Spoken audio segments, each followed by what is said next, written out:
Oh boy, that's always fun. If it's not one thing, it's another. Yeah, that's how it rolls. That's all right, though. Anyway, it is episode 125 of the F and Marks podcast on a Sunday, and we're coming to you live.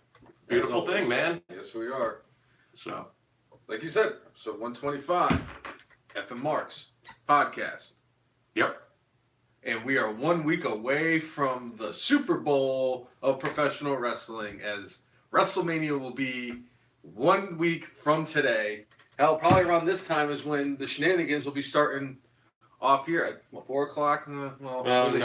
It'll probably start about 1 in the morning. Yeah, exactly. Anyway, I am Brainless Bob. Well, good job, dude. What? It's Jay and Brainless Bob. Well, yeah. Well, what do you want? Dude, you are on fire today. Actually, you were a little bit on fire before. Yeah. Yeah. Anyway, good times, man. Good times. But Don't mind me. Like I said, we are 1 week away from WrestleMania 35 at East Rutherford, New Jersey, MetLife Stadium. They will finally have highlights from like sometime in the last year. That's great. What are you talking about?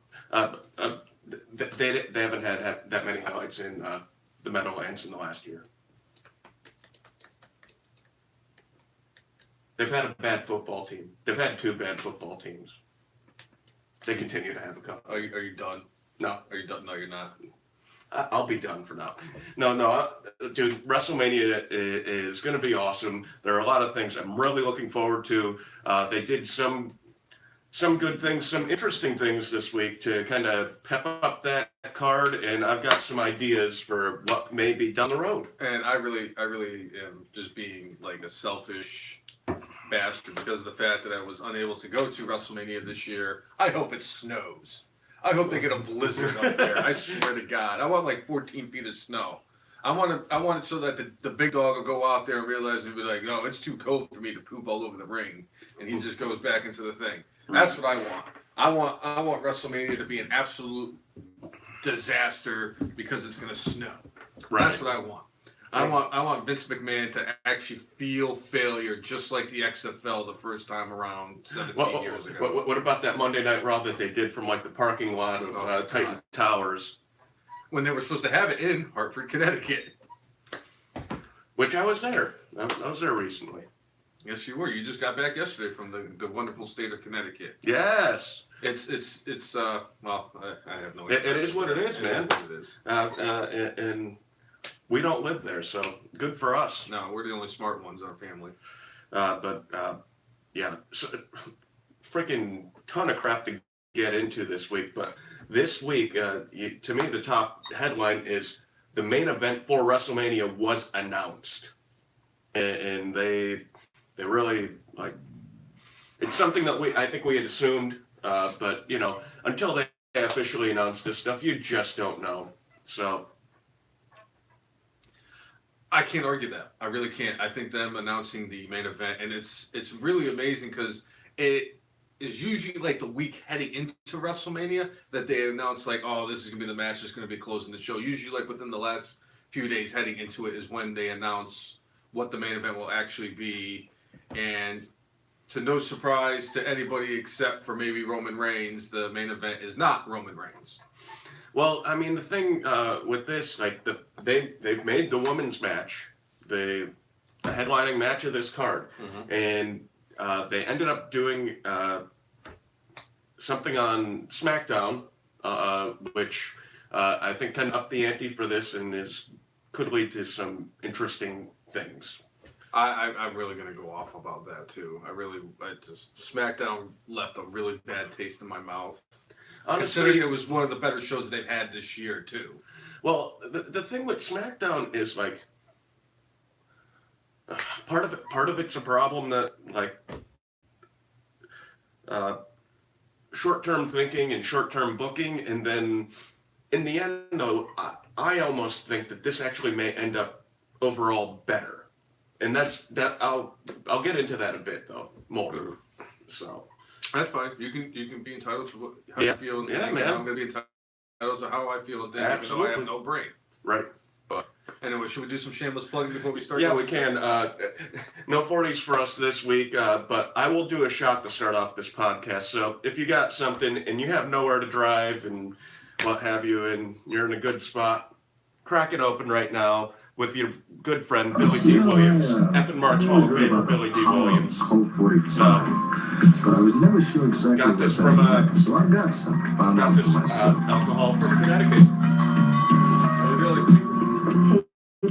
So,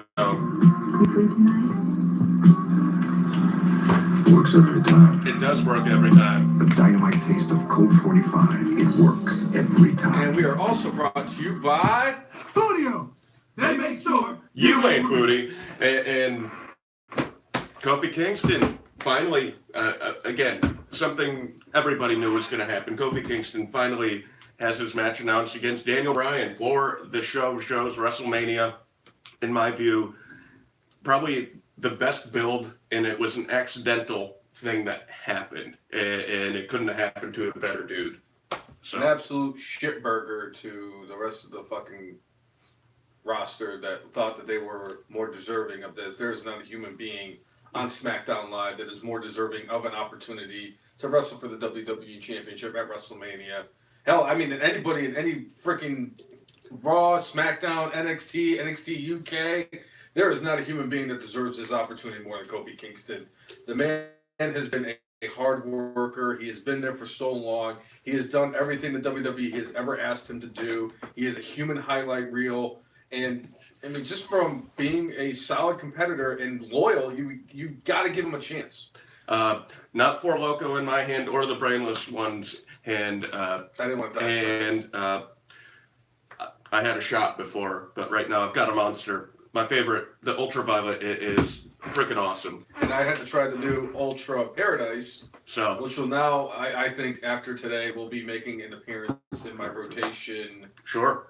It's that delicious. So, beyond that, though, yes, WrestleMania is next weekend, and I hope everybody is prepared for the 5,000 hours of WrestleMania that we're going to get. By the way, I think there are still like 8 gauntlet matches going on simultaneously. And so We got Seth Rollins still like going. 3 of them, right? We've got Kofi Kingston in a couple of them. The New Day are in one right now. And for some strange reason, Ricochet and Aleister Black are in all of them. Yeah. That's basically WWE. You know, that's the craziest thing. When they did the gauntlet match on SmackDown, I was wondering why the Ricochet and Aleister Black did not make an appearance for that. But maybe it's because they didn't want them to lose. That's the only thing I could think of. By the way, they booked that gauntlet match tremendously. It was I mean, it was just everything that they could have done with that gauntlet match was exactly how anybody would have predicted it to go. The way that they treated the club, Anderson and Gallows, where they lost pretty quickly, and then they had hold on. Hey, Let me go by memory. I know. No. Let's not go by memories because we had Nakamura and Rusev. Nakamura and Rusev, that's who it was. And then the bar came out after them, and the bar put Big E through a table and everything. And then the Usos came out, and we'll get into that a little bit with the Usos. And then the final team was the team of Daniel Bryan and Captain Wedgie. Yes. Wedgie Pants. Yes. We got to come up with a much better nickname for him, though. Rowan. We'll figure out something. Yes. Marauder or Meatloaf. No, I mean, no, that's nothing will ever top that. Right. So, yeah, no, lots of good things, but, yeah, so, you know, with the WrestleMania main event announced, with the 3 women on SmackDown, what they had, like, Becky comes out and kind of says, Charlotte's the third wheel in this match, and I've been talking about this for a while. She is. I'd prefer to have a one-on-one match, but I know that they want to get everybody on the show. They want to, you know, everybody who's worked hard deserves to have, to be on the WrestleMania card, but like, they have so many like triple threat, fatal 4-ways, and it's like, you know, there should be an issue between one person and another person, and they want to kill each other. Like, that's why the thing with Miz and Shane is freaking great. They want to kill each other. Triple H and Batista, They have an issue. They want to kill each other. Randy Becky- Orton and AJ Styles. They have an issue. They want to kill each other. Yeah. You got, Ronda Rousey and Becky Lynch. They have an issue. They want to kill each other. I don't feel that with, like, Charlotte. Charlotte is just like, the top woman who's not Becky Lynch or Ronda Rousey. See how they could have done it, how I would have done this. But I mean, that's just the difference between me and them, is that they all work and collect paychecks signed by Vincent Kennedy McMahon, whereas I'm just a doofus that sits here and talks about professional wrestling for an hour and a half to 2 hours every week, drinking a 40, and I'm not getting paid by Vincent Kennedy McMahon. I would have booked it a little bit differently, and I actually had this conversation with my friend Corey. Sure. How they should have done it was they should have just let it be Becky versus Ronda for the Raw Women's Championship for one side, and then for the SmackDown Women's title, you should have had it be Asuka versus Charlotte in a rematch from last year's WrestleMania, because at least you would have given yourself a fantastic match for the Raw Women's Championship, and then you would have had a fantastic matchup for the SmackDown Women's Championship, whereas you're not. You're kind of stretching yourself thin here, or you're making your storylines thin. Now, one thing I heard this week is they took the title off Asuka because they didn't want to add another match to the WrestleMania card. Well, the thing that they. But that, again, that's a booking issue that they've had. It wasn't the fact that they were planning on adding another match to the card. It was the fact that they didn't want Asuka's reign to be kind of like secondary by putting her up in a match against somebody who isn't up to the level of Asuka. And I'm going to say this, I'm like, first of all, that's your... But they fucked the booking up since Royal Rumble with her. They fucked the booking up, period. With her, don't be generic. With her, they fucked her booking up. The SmackDown Women's Division, they've actually completely fucked. Because if you look at it like this, Ronda Rousey is the Raw Women's Champion. Correct? Well, we had that discussion 2 weeks ago about how do you have two SmackDown women. Your top two, not just any two, the top two women in SmackDown going up against the Raw Women's neither of which were the SmackDown champion. Yeah. Who neither of them, well, Becky was the inaugural SmackDown Women. Oh, you mean like at the time? Yes. At the time. Neither of them were the champion. Yeah. And you had Asuka, who was the champion, who went over on Becky Lynch and had a fucking great match at the Royal Rumble against her. Now, in my opinion, like I said, it doesn't really matter because, it's your opinion. Go, like just say it. They could have had Lacey Evans come out and she could have fought Asuka for the championship, because at least this way, because you had all these people that got called up. We've talked about this previously, about all these people who have been called up to the main roster from NXT, and basically, Lacey Evans just basically comes out, does the fucking walk on the catwalk, and then turns around and walks back into the locker room. Otis and Tucker Otis and Tucker, Heavy Machinery, have been kind of like the comedic tag team. Yeah. Lars Sullivan is on the side of a fucking milk carton. Nikki Cross hasn't done Ugats, and fucking EC3 is losing to fucking bona fide jobbers on main event. So, I mean, this is an opportunity for you to actually go out there and do something with one of those six that you made this big deal with. You had these montages and these video packages promoting all these people, and you've done absolutely dick with them.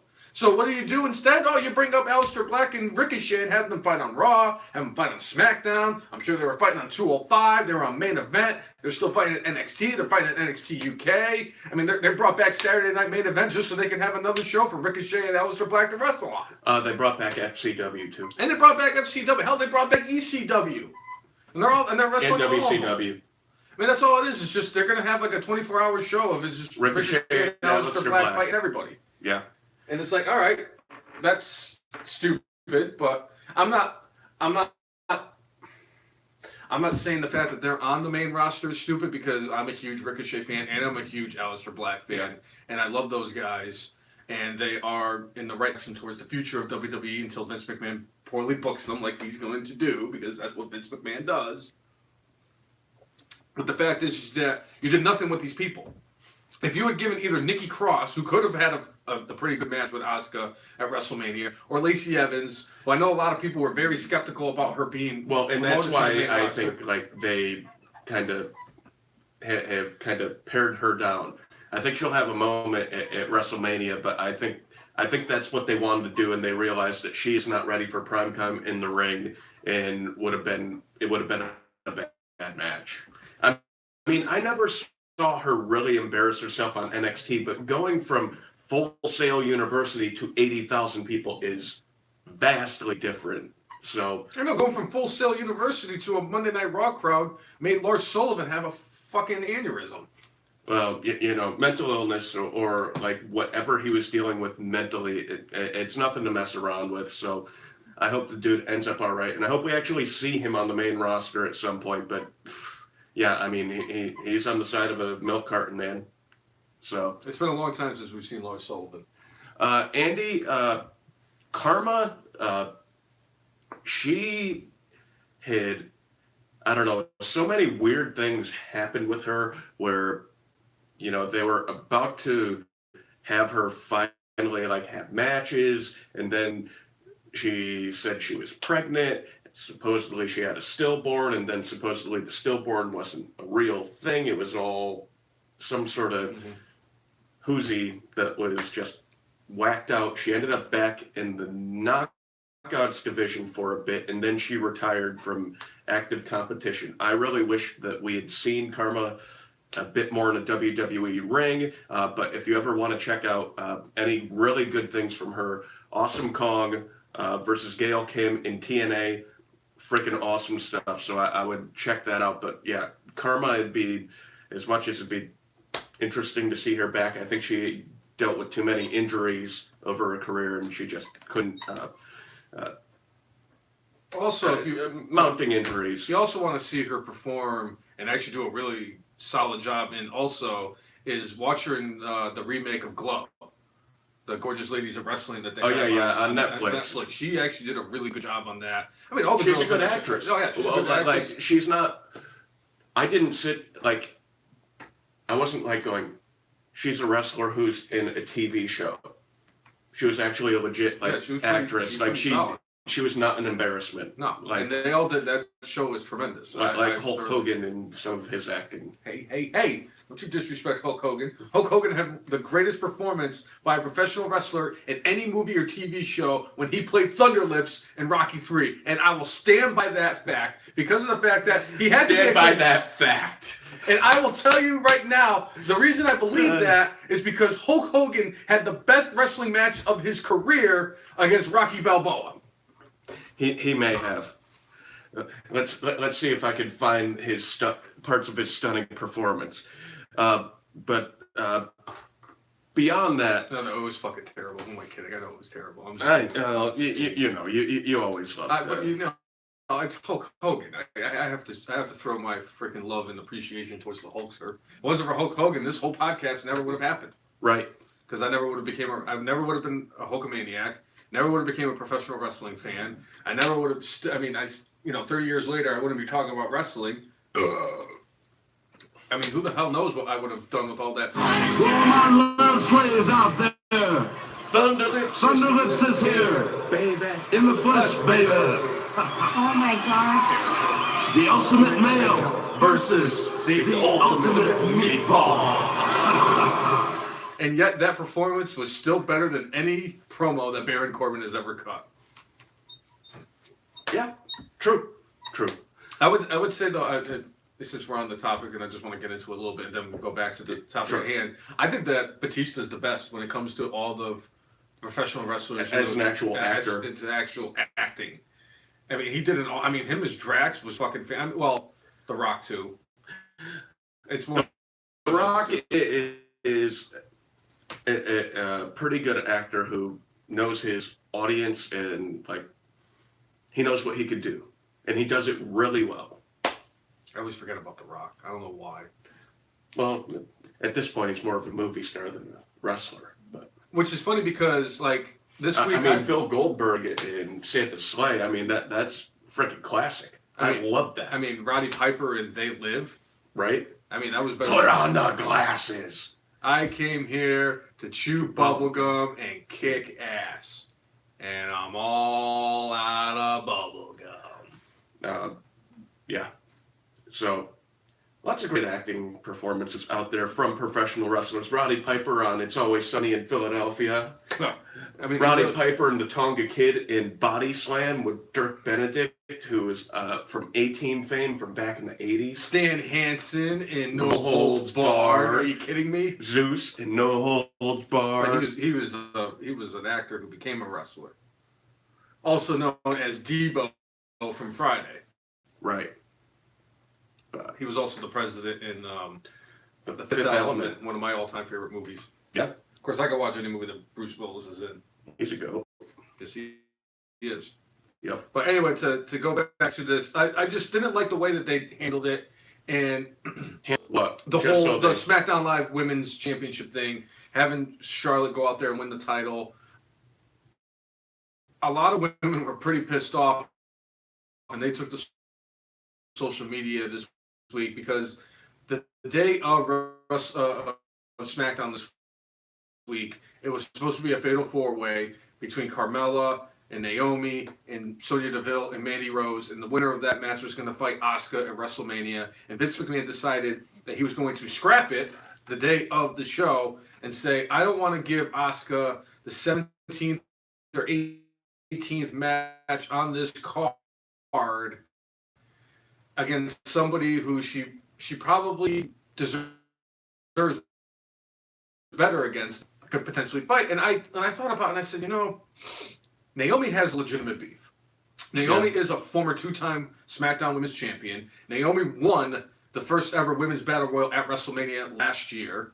I think that she could have been one of those that actually gave Asuka a pretty solid fight and had the resume to back up the fact that she could have been in that match. I also thought that Sonya Deville would have did, but they could have had Rose and Deville versus Asuka. They could have made that a triple threat. I mean, that seems to be the theme of WrestleMania 35 this year is we're not going to have one-on-one singles matches. No, we're going to have triple threat matches and fatal four-way matches. I'm waiting for them to do like a 5-pack challenge for the SmackDown Tag Team titles. Well, there's going to be a WrestleMania special gauntlet match that's going on at the same time that the WrestleMania is going on.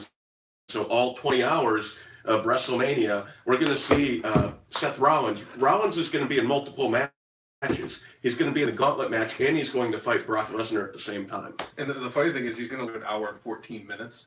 I would disagree with you, Andy. Asuka may not speak very good at English, but I fucking love her. I love her. Well, I know you do.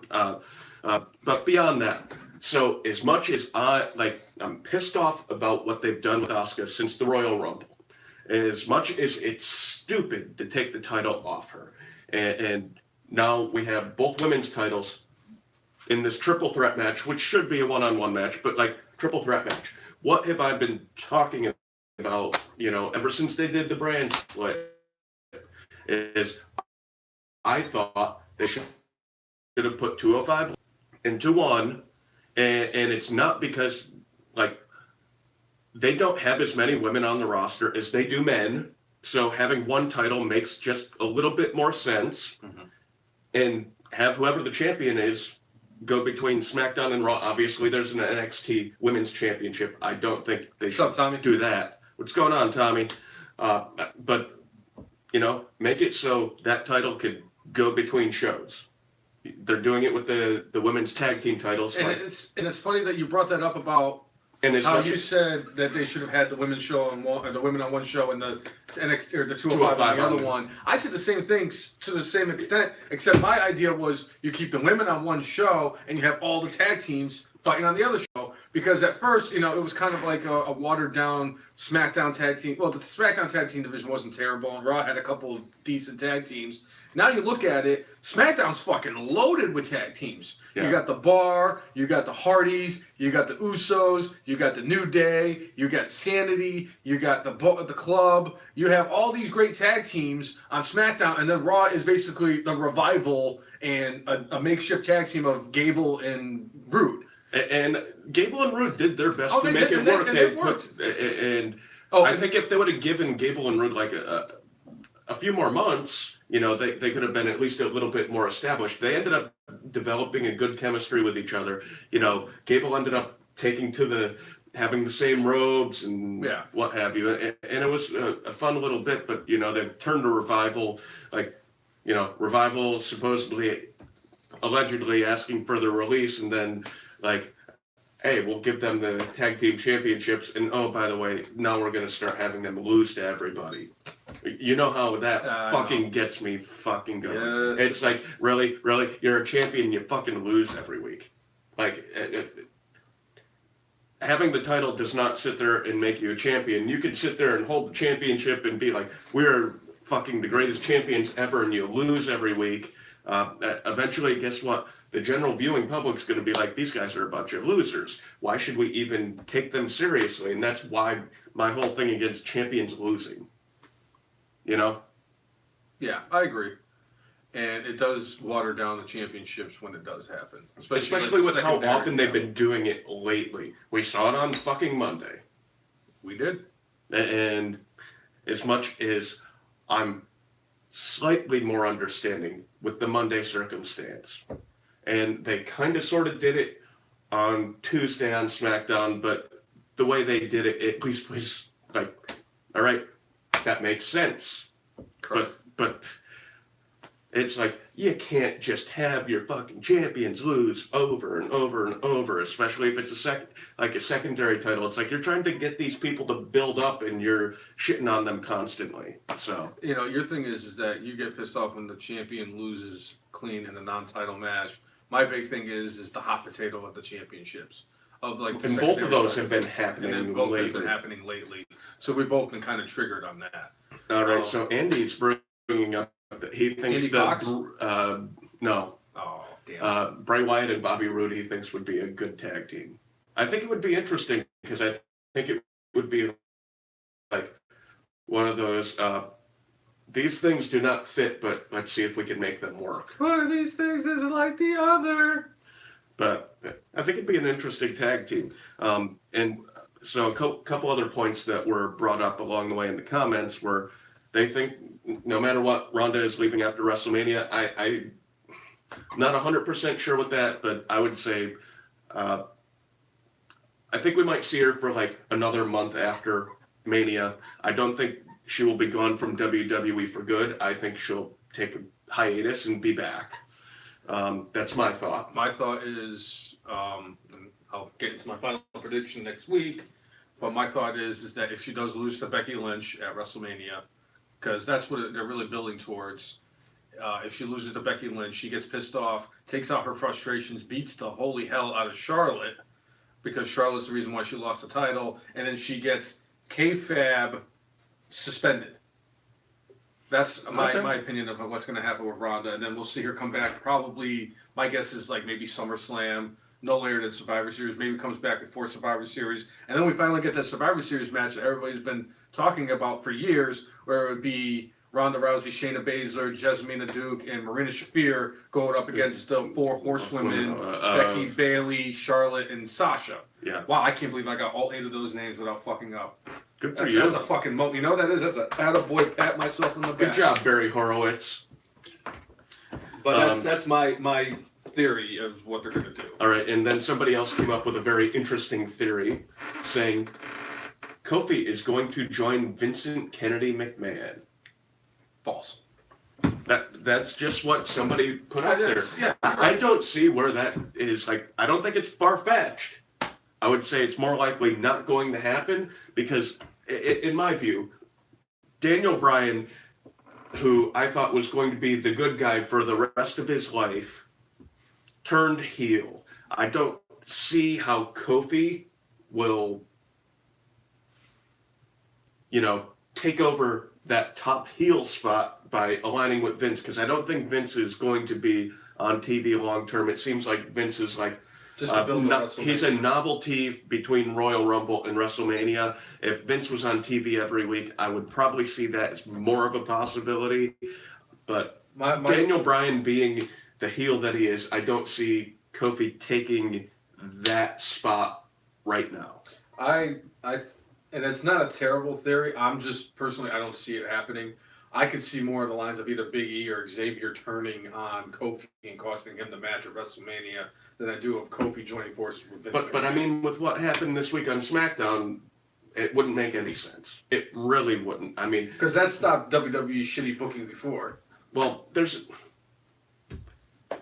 not making sense and shitty booking, or Remember when I don't know. They're I don't know if they necessarily go in unison, because like don't make sense to me runs along the lines of Sheamus and Cesaro at the end of their 7-match thing. Oh, that was fucking retarded. Booking wise, it ended up being fine. Yeah, because they turned them into the best tag team in all of WWE. They didn't turn them into it. It's because of how good they are that it became a thing. Yeah. I mean, we've seen two people who are really good end up being sucky tag teams. But, I think with... I don't know. We'll see how it all turns out. I don't get the feeling that Kofi is going to turn. I don't either. And I don't get the feeling that the New Day is going to turn on each other. I think, one, they smell way too much merchandise still, despite the fact that, for people like us that have been watching them in their shtick for, the last 5 years, yes, for us it gets old. Guess what, for kids? How many times do they watch the same TV show over and over and over and over and over and over and over again? What do you mean, kids? I'm going to be 36 in 3 weeks. And you watch Daniel Bryan versus, I watched Sheamus The all the Office time. over and over and over and over and over again. With one of the greatest face turns in the history of television. Right, Dwight K. Schrute, baby. right. But Facts. Dwight Schrute is the greatest face turn in television history. Beats, Bears, Battlestar Galactica. Andy, the Authors of Pain are not on TV right now because one of them is injured. Yes. Well, I had a really bad injury. I think it was a knee injury. And that's why we don't see them. But another team that was crappily booked when they were brought up to the main roster, they were trying to do something different by having Drake Maverick as their manager, and then they used Drake Maverick as a way to get titles off of the Authors of Pain and onto Gable and Rude. Yeah. I don't know. That Raw Tag Team division is a freaking mess. Huh. And that's an understatement. Huh. I wish Vince would tell somebody else who actually cared about tag team wrestling to take the book. And I think that's part of the reason why SmackDown is so good with the tag team. Vince is still there, but he is not quite But as... the thing is that the main writers for SmackDown is the Road Dogg. The Road Dogg was part of one of the greatest tag teams in WWF/E history.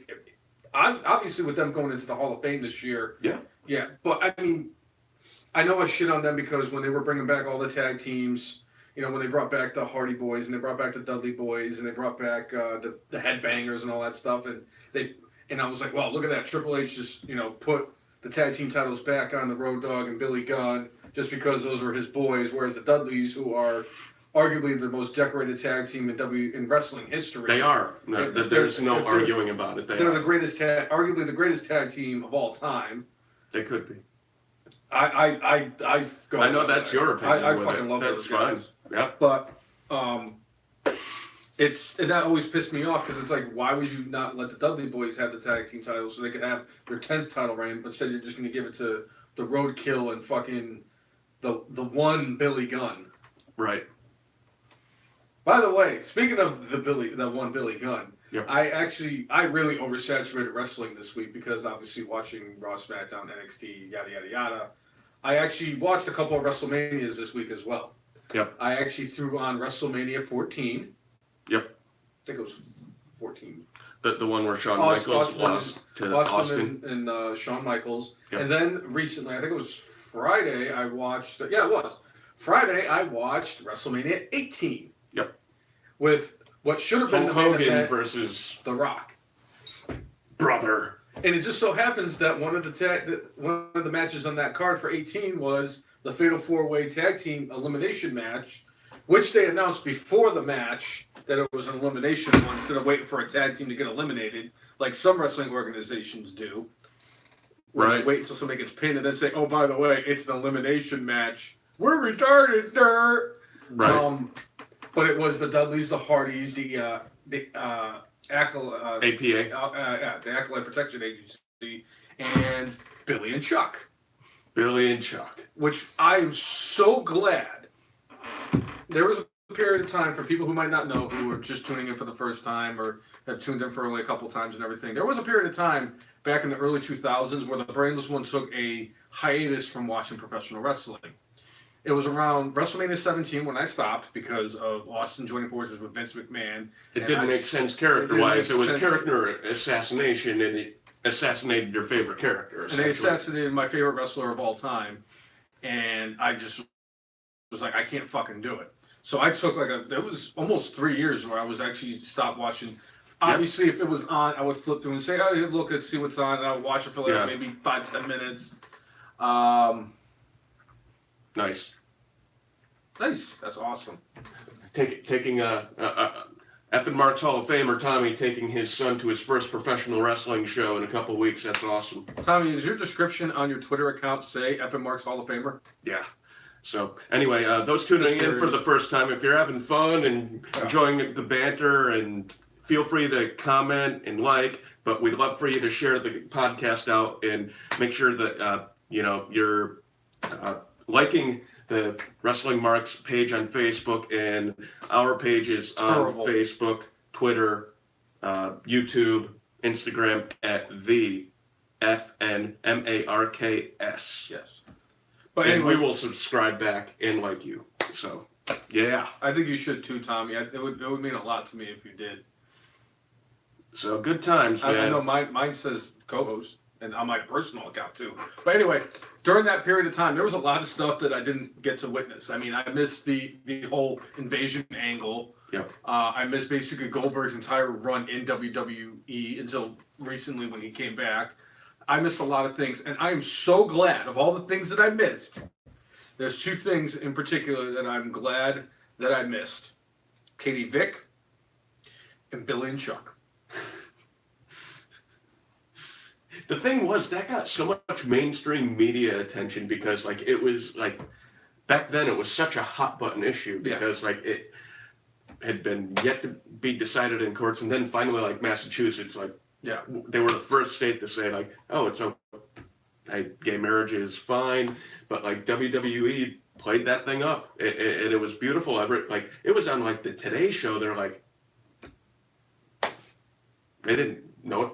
They didn't know how to cover it. Yeah, it was just, And then knowing what Chuck Palumbo's character was after and how he is, real life, where, he's a biker dude, and, he ended up having, the long hair, and, and in real life, he does build motorcycles. Yeah. And he's from the state where I have a home that I'm currently close to getting rid of. He is from Cranston, Rhode Island. But he builds motorcycles now, and he got out of wrestling, and I don't know if it was just he was burned out on it, but I thought he was serviceable in the ring and an interesting character. Was he burned out because he was a flamer? No? Okay. Honestly, for Palumbo, he reminded me a little bit of a guy who was in the WWE version of ECW, Paul Burchill, who, always had, good matches, and, looked like a legit tough guy, but always lost. I'm not talking about Paul Burchill, the pirate. I'm talking about... Their best wrestler thinks he's a pirate! Yes. I remember Paul Burchill, because that was about when I started getting back into it, was when Paul Burchill was a pirate. Right. Well, that's Christ. when, what the heck you call it? The first Pirates of the Caribbean came out, so they're ooh, pirates are popular. Let's have a pirate. Which is funny because, ironically, one of the people I've actually thrown a lot of venom at during this podcast and over the years, and even before this podcast, who I threw a lot of venom at, is the reason why I actually got back into professional wrestling as a fan. And as much as I hated the way that he got booked for so goddamn long, I still have a very special place in my heart for John Cena, because I definitely would not have. I wouldn't be gotten back into I professional wouldn't have gotten wrestling. back into it if he wasn't Marky Mark from the Funky Bunch, as a character. And it was fantastic because he would freestyle his way to the ring. His rivalry with Eddie Guerrero on SmackDown is what really drove me back into professional wrestling. And then over years, just watching it, guys like CM Punk really helped me get back into it, and a returning Chris Jericho definitely got me back into it a little bit more. and watching guys like Edge and Randy Orton, and obviously the Undertaker coming back and not being Fag Taker anymore definitely helped me get back into being more of a wrestling fan. while you're talking Cena, nothing is official, but supposedly there's a deal on the table for Cena to come back for WrestleMania. He hasn't signed anything. He hasn't given them an answer, but they believe he will say yes to this. And the one thing that will happen, supposedly, if this does happen, it will make yet another triple threat match at WrestleMania. That's not what I heard. That's what I heard. I heard that we are going to possibly see Samoa Joe against Rey Mysterio against John Cena. I actually heard something completely different. I heard that the offer on the table is for him to go one-on-one with the Guitar Gladiator himself. Hey, the musical act for WrestleMania 35. Hey, you know what? That'd be great. Another guy for Cena to bury at the show of shows, but I think Elias will overcome it, damn it. Because he's the GOAT. Did you see Elias? Elias was at Times Square this week. He's the GOAT. And he's their biggest star. He is a future champion. I hope he's a future WWE or Universal champion. Ladies and gentlemen, Universal Champion Elias. Oh, Can they play the fucking chord? Yeah. No. I'm sorry, my guitar is. Don't worry about it. It's.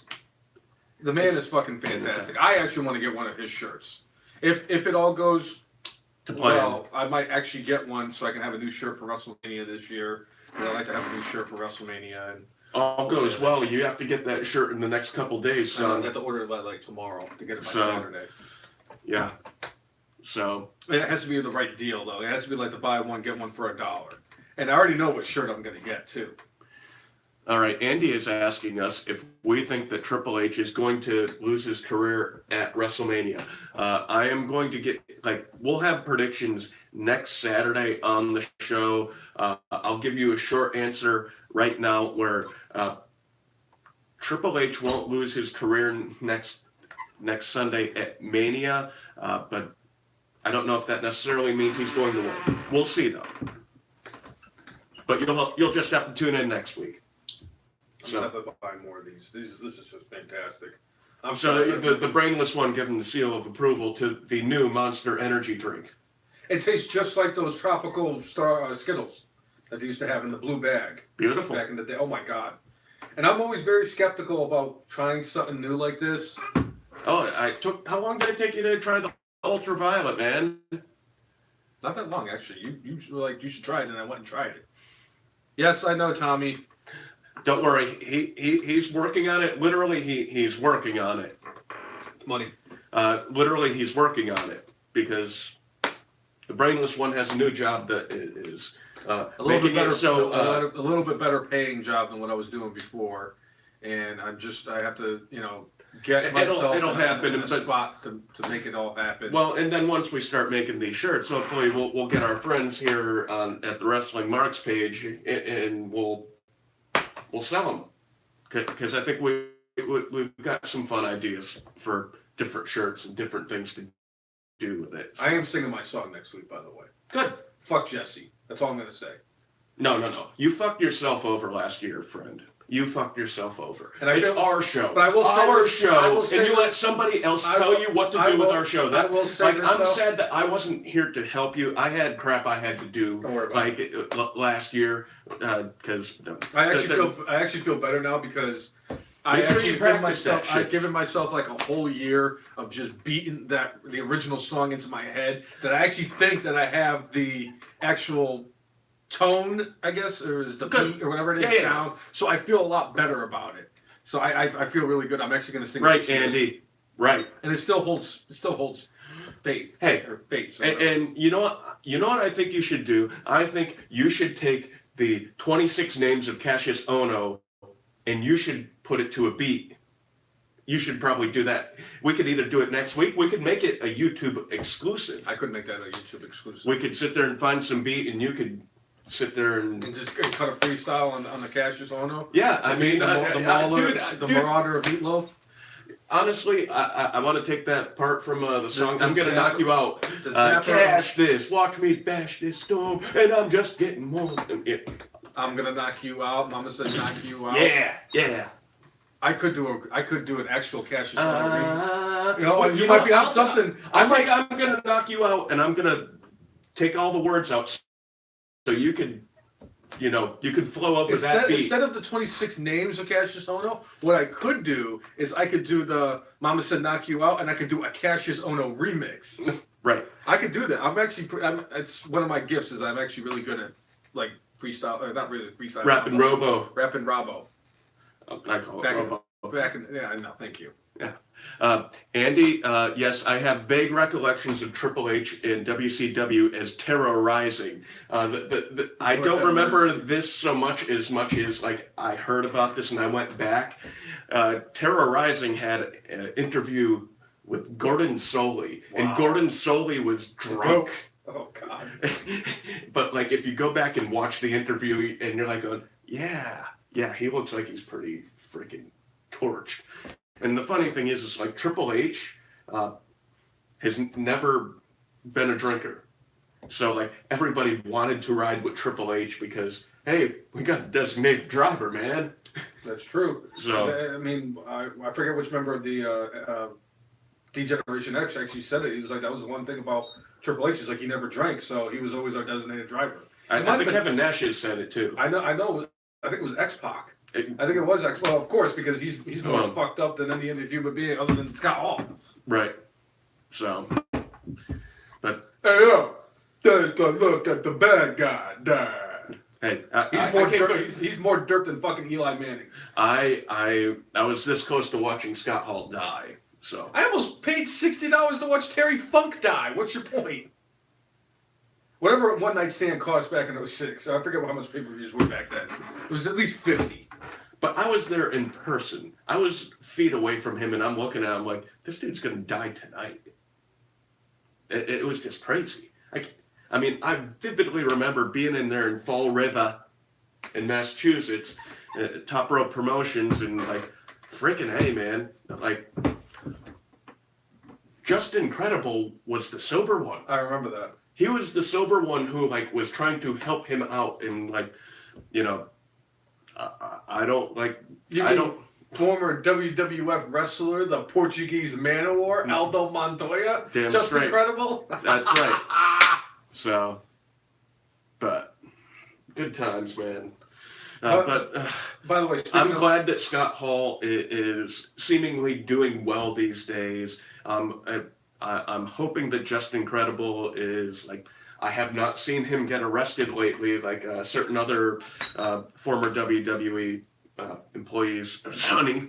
But like Just Incredible, I hope he's got his stuff together. He's a Connecticut boy, so got to represent the state, but he might be getting taxed to death. By the way, speaking of old school WCW wrestlers and everything, we actually have at Tidewater Comic Con coming up in the month of May, the weekend of the 18th and 19th. They're going to have Tidewater Comic Con down here in Beautiful Virginia Beach. Hampton Roads, Virginia, and Virginia Beach. And the main attraction happens to be Mick Foley. Mick Foley and also Victoria/Tara, whatever you know her from, whether it's WWE or when she was in TNA. And I've decided, this is where the segue comes in for WCW, like old school guys. I've decided I'm gonna dress up like a wrestler for Tidewater Comic Con. I'm gonna show up as the Shockmaster. Great, because I already have the vest, I already have a pair of jeans, and I already have the boots. All I need is the freaking silver, glittery, bejeweled Stormtrooper helmet, which shouldn't be that hard to find. Yeah, I'm gonna show up as the Shockmaster. I'm like, Sting. No, that's the Black Scorpion. That's the Black Scorpion. Damn it. They're the same thing. No, they're not. Yes, they are. No, it's the same voice. It's the same voice. It's not the same thing. But it's still because the Black Scorpion does magic tricks. I never saw the Shockmaster do magic tricks. I just saw him fall on his face. Still one of the greatest things I've ever seen in my entire life, the Shockmaster falling through the wall. What the hell just happened? One of my favorite things is like Cody Rhodes was a kid at the time and like went to his dad. Hey, Dad, what's Uncle Fred doing there? Oh shit! Or said something like, "Is that Uncle Fred?" Either way, so Andy's bringing up some old school tag, like teams that never happened that could have been interesting. Terry Von Erich with Mr. Perfect.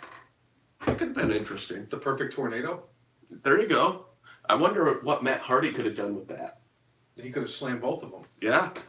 And then Davey Dirk Boy himself- Smith with Road Warrior Animal. Interesting. They could have been the other allied powers. Animal and the British Bulldog. That's an interesting combination. Yeah, power and power. And power. I mean, they tried doing that back at WrestleMania 11 in your house in Hartford, Connecticut, when they put the British Bulldog with That Lex total Luger, package. and then they beat fucking Jacob and Eli Blue in their first loss in WWE. Oh god, that fucking WrestleMania pisses me off so much. That's why I wanted to go so bad this year to redeem myself from 24 years ago from watching that fucking train wreck abomination of the top 3 worst WrestleManias of all time. When we actually had NFL Hall of Famer Lawrence Taylor main event and win at more WrestleManias than CM Punk ever did. But neither here nor there. And it's just Chris Jericho. and Chris Jericho. Well, I thought Chris Well, he Jericho- didn't main event more, but he won more at the main event. Chris Jericho lost the main event. at WrestleMania 18 He did. when he got buried by Triple H. Ironically, at that WrestleMania 18, Goldust fought Maven for the hardcore title. And what did Goldust pull from underneath the ring? I don't know. A golden shovel. Oh, great. I saw that shit. I went, son of a bitch. They actually had Triple H's golden shovel under the ring the whole time. Right. That he just kind of lost it. I always said that would have been the ultimate main event at WrestleMania. They could have like the golden shovel on a pole match between Triple H, Hulk Hogan, John Cena, and Roman Reigns, where it would just be the entire time of the fucking 19 hours of WrestleMania because none of them would fucking want to put any of the other ones over. Would Undertaker go in that match since he actually It's not buries gold. people? It's not golden though. It's Yeah, golden. yeah, he's a Reaper, so He's a dead man. Yeah. Still the greatest gimmick of all time. Close second is Gorilla Monsoon. Right. He's a monsoon, a gorilla. That's the Tim Curtin losing his mind about fucking. that. He's such a treasure too. Right. But anyway, let's get back onto the. I forgot where the fuck we even went off. Well, on that I mean, tangent. we did WrestleMania announcement, but that led into a bunch of other things. John Cena and a possibility of stuff. It all started off, I think, though, where you stopped watching wrestling for a while and talked about tag teams and talked about Speaking of tag New Age teams Outlaws. and the fact that we did the whole. We talked about the Shockmaster, how I was going to dress up with him. This would be a perfect segue to talk about the Dusty Rhodes Classic Final from NXT this week, All right. which was between the team of the Forgotten Sons of Buddy, Blake, Murphy, Smith, whatever the fuck his name The is. Forgotten Sons. And Cutler versus the team of Aleister Black and the Ricochet, the basically oversaturated tag team of WWE. Surprising for me, I think the final outcome of that was the fact that in a decent match, it was a solid match, but then again, Ricochet and Aleister Black could both have a 4-star match against a fucking mop, and basically the Forgotten Sons forgot how to wrestle. Well, yeah. I don't think anybody's surprised here that Alistair and Ricochet went over here. I mean, I really thought that putting the Forgotten Sons against the War Raiders in their well, first would have given them a defensive spotlight, but I just think that the War Raiders going up because obviously it makes sense now that I think about it because this is probably going to be Aleister Black and Ricochet's that's their swan farewell match at NXT, They're going to do the honors. and Oh, I'm sorry, spoiler alert. They're going to do the honors. yes, and obviously I thought it should have been the Forgotten Sons, but now it makes a little bit more sense. And it's going to be interesting to see what happens with Aleister Black and Ricochet, like what shows they're going to end up on. I could see them being petty and putting Aleister Black on Raw. And his, Well, they might keep them as a tag team for a little bit up on the main roster before they do their own thing. Yeah. But we do have the roster shakeup coming up again, and that they said all brands are going to be eligible. I'm going to be curious to see if like anybody actually moves to like NXT from like Raw or SmackDown.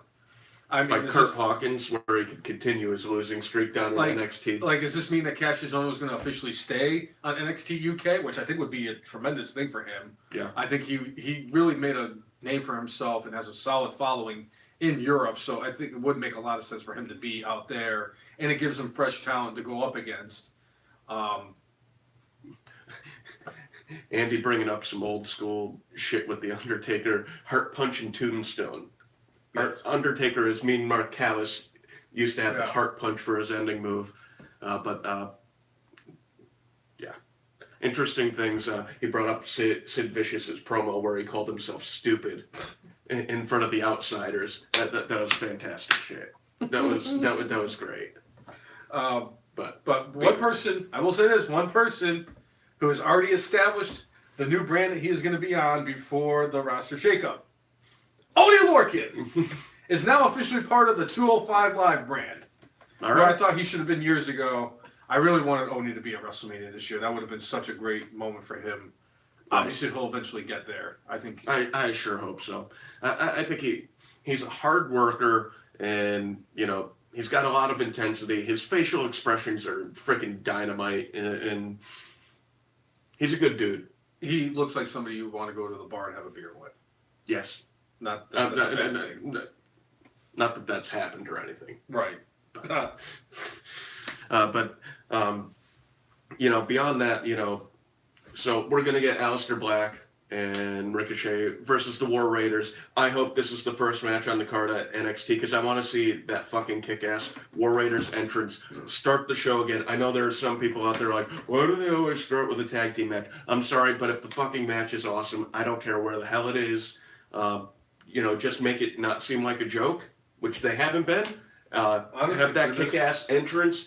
I'm looking forward to this match. I mean, the thing I love about Takeover is you could look at almost the entire card and go, ooh, that could be match of the night. Ooh, that could be match of the night. And they sit there and they set up these rivalries where the rivalries make sense, simple storytelling, good guy, bad guy, or like you see like there's a clear line of like this person doesn't like this person or this person's fucking around with this person and like tell that story. I got a sneaking suspicion.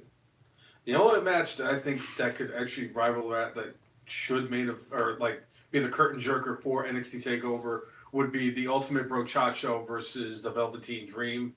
But I could definitely, if I had to put money on it, I could see it being Walter versus Pete Dunne for the UK title. Ooh. And Andy has an interesting idea here. Beer drinking last man standing. If we have Andre the Giant versus Wade Boggs. Andre would win.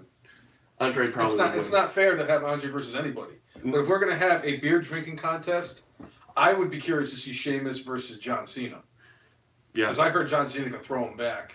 Well, I mean, Jericho has told the story that like he usually cannot be drunk under the table by anybody, Mm-hmm. and John Cena did it. And I think I would put Stone Cold Steve Austin in that mix. Stone Cold might be like, I don't want to do any more in-ring stuff. All right, why don't you go have a beer drinking competition here with Sheamus and John Cena, What? right? I would take Steve Austin. Yeah.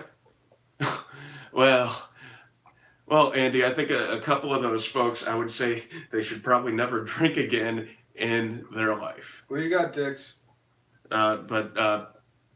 You okay? Yeah, Scott Hall, Jake the Snake, the Sandman, and Sonny. Sandman could probably still go though. I think Sandman's kind of mostly cleaned himself up. I think he still guzzles the beer and knocks his. Still one of the greatest things I've ever seen. Right. Is what he used to do, where you would take the fucking beer, chug it, and yeah, I tried doing that once. Then I cut my head open. Yeah, well, Sandman did that all the time, man. And I'm like, I'm not the Sandman. Yeah. But that would be interesting. Anyway, beyond that. So like we said, we had that going on. So War Raiders going against Black and I think that should be interesting. Oh, it's going to be leading a off great the card. match. They're going to have a great match because the War Raiders can definitely wrestle. Ricochet can definitely wrestle, and Aleister Black can definitely wrestle. So obviously, for a wrestling standpoint, it's going to be a tremendous match. The whole card. I'm looking forward to the whole card, except for Shayna Baszler. I think even that match will be fine because guess what? That's one of the few matches where like I'm like, all right, well it's a fatal 4-way. Well, like Shayna Baszler's okay in the ring, but you know the other 3 women in this match are off the charts in the ring. Oh, So it's going to make this match, I think, a lot of fun. I'm just so against Shayna Baszler at this point that I don't even want to watch her wrestle, let alone cut a promo. But you know, I just dude, Andy, you're not messing with our show, man. You're part of the show. We love answering questions. We love kind of getting into this. Don't worry about the dog, man. Just do the show. It's something new that she's doing. I've never noticed. Don't worry about the dog. I'll worry about her. I see her. She's fine. Okay, fair enough. So let's see. WrestleMania main event. Let's see Rhodes Class 5, Kofi Mania. So, all right, let's get into a little bit of the Kofi Mania that we had this week. So Vince McMahon announced that if they were going to come, it looked like the New Day was going to quit at the beginning of SmackDown. Then Vince came out and said, "You guys aren't going to quit. You guys don't." Basically said, "You guys don't have the balls to quit because of just it's so much money and all this stuff." And Daniel Bryan came out and was talking his shit, and Vince was like, "Shut up, Daniel. I got this. Kofi, I don't see you as anything more than a B-plus player." I love that Daniel Bryan brought that back. Yeah. Since that was what they called him at WrestleMania 30. 5 years ago. But, I mean, everybody's seen the parallels between the stories. Oh, yes, yeah. Told differently, but, like... Same thing with Becky Lynch and Steve Austin. Right. And Vince said basically that if the New Day was so adamant about getting Kofi Kingston into the match against Daniel Bryan at WrestleMania, that he was going to put them in a gauntlet match. The 85,000th gauntlet match of the last 3 months. So... basically, if the New Day wins, Kofi gets his match at WrestleMania against Daniel Bryan.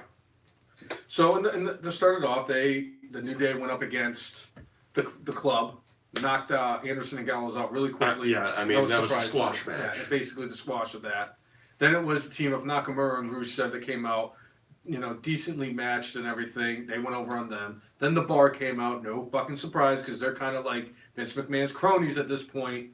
Well, at this point, they're the stepping stone team, so to speak, where it's like, if you want to take a team to the next level, they use the Bar to kind of be the...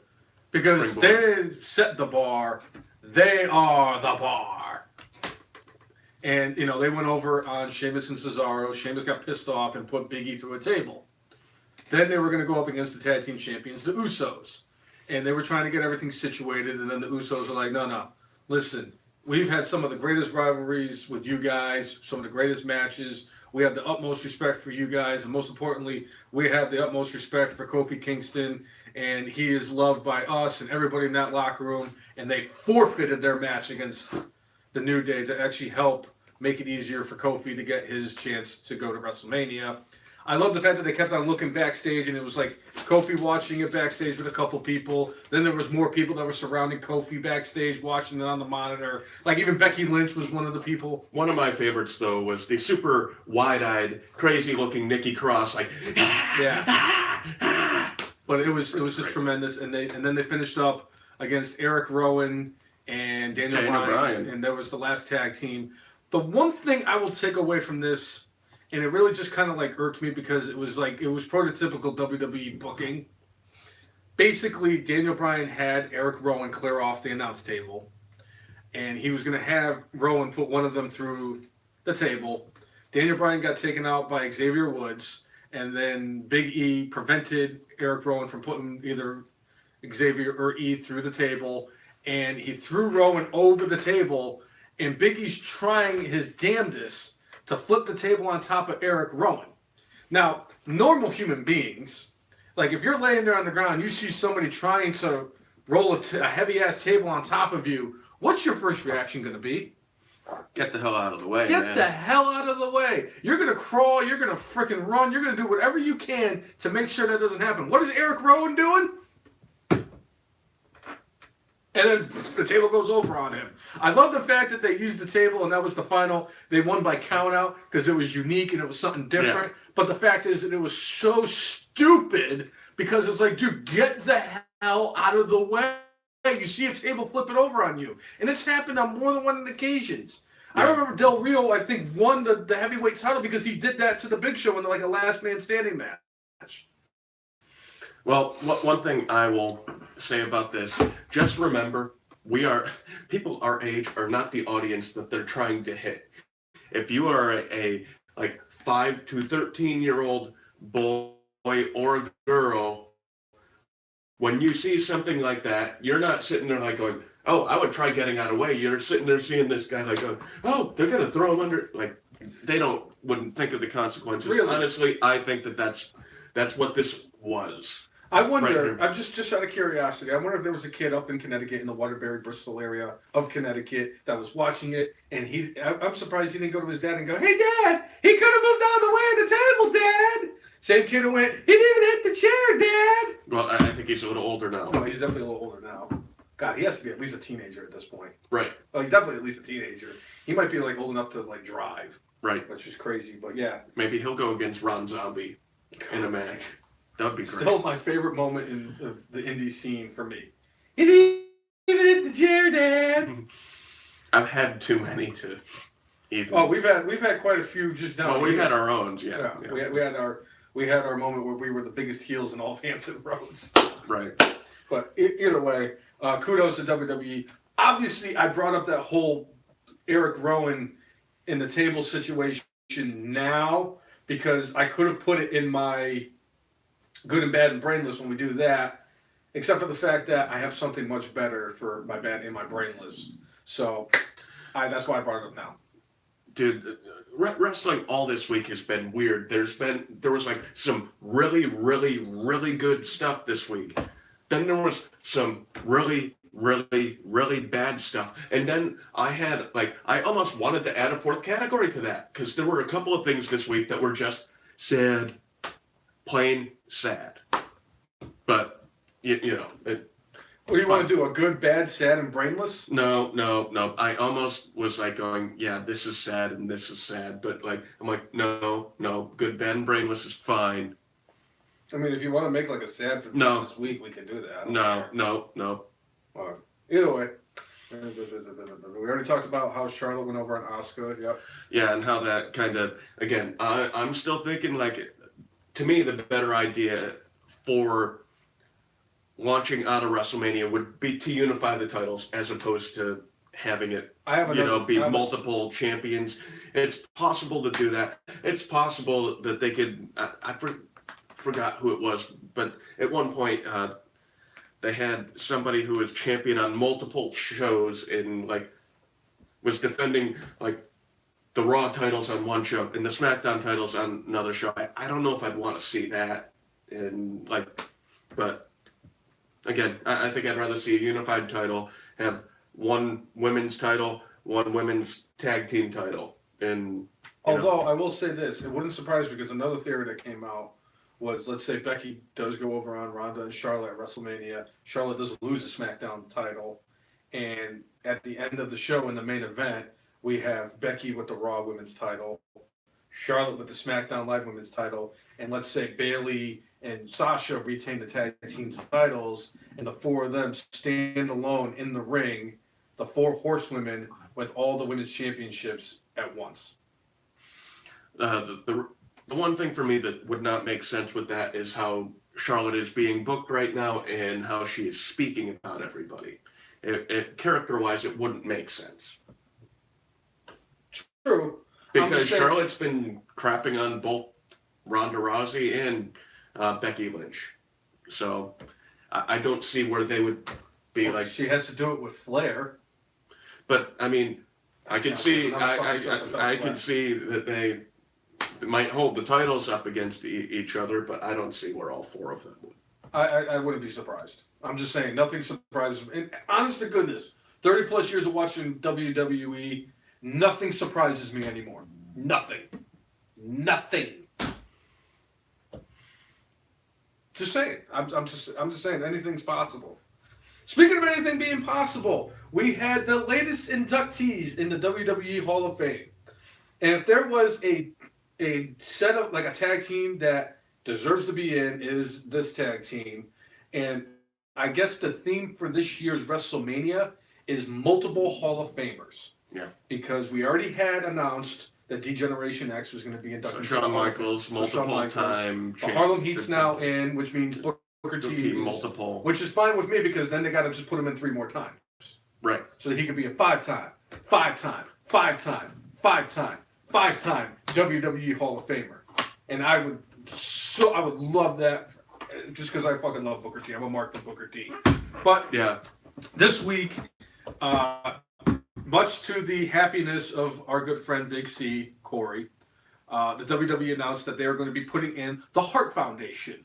Bret the Hitman Hart, unfortunately a deceased Jim the Anvil Neidhart. And I don't think Jimmy Hart is part of that. They only showed pictures and showed footage of Jim the Anvil and Bret Hart. And it's not the Hart Foundation from like 1996, 97 either. It was Brian It's Pillman, just the original Hart Foundation minus the Mouth of the South. And to me, that was, I mean, that's the one I remember. That's the one I remember better. And again, I'm not going to watch the Hall of Fame. This is long overdue for the Hart Foundation. Jim the Anvil deserved to be in the Hall of Fame before he had passed, but it did lead to a great thing because literally they announced this when Natalya was in the ring. Yes. And then, you know, she's welling up with tears and just kind of like, you know, all happy that like, you can tell she's happy and kind of sad at the same thing, but you know, it fed into that, and it fed into the fact that they're going to have this, you know, fatal 4-way for the women's tag team championship. But it was a cool little moment on Raw this week. Look who wants to be a star of the show today. That Dixie, you want to be the diva and just take all the attention away from us. That's fine. I mean, unfortunately, you know, with Jim, I mean, it was a horrible. Like, he just had an unfortunate circumstance where he got... I'm sorry, he should have been in, of course, like, yes, I understand 10 years ago, he should have been in. And, you know, he's well-deserving of being in the Hall of Fame. It is unfortunate that he passed away. It's Vince McMahon's fucking fault, and that's why I don't watch the Hall of Fame anymore. That's fair enough. But, anyway, so now for me... But it was still a great moment on Monday. So now for me, my favorite tag team of all time, the Dudley Boys, are in the Hall of Fame. My second favorite tag team of all time, the Legion of Doom, are now in the Hall of Fame.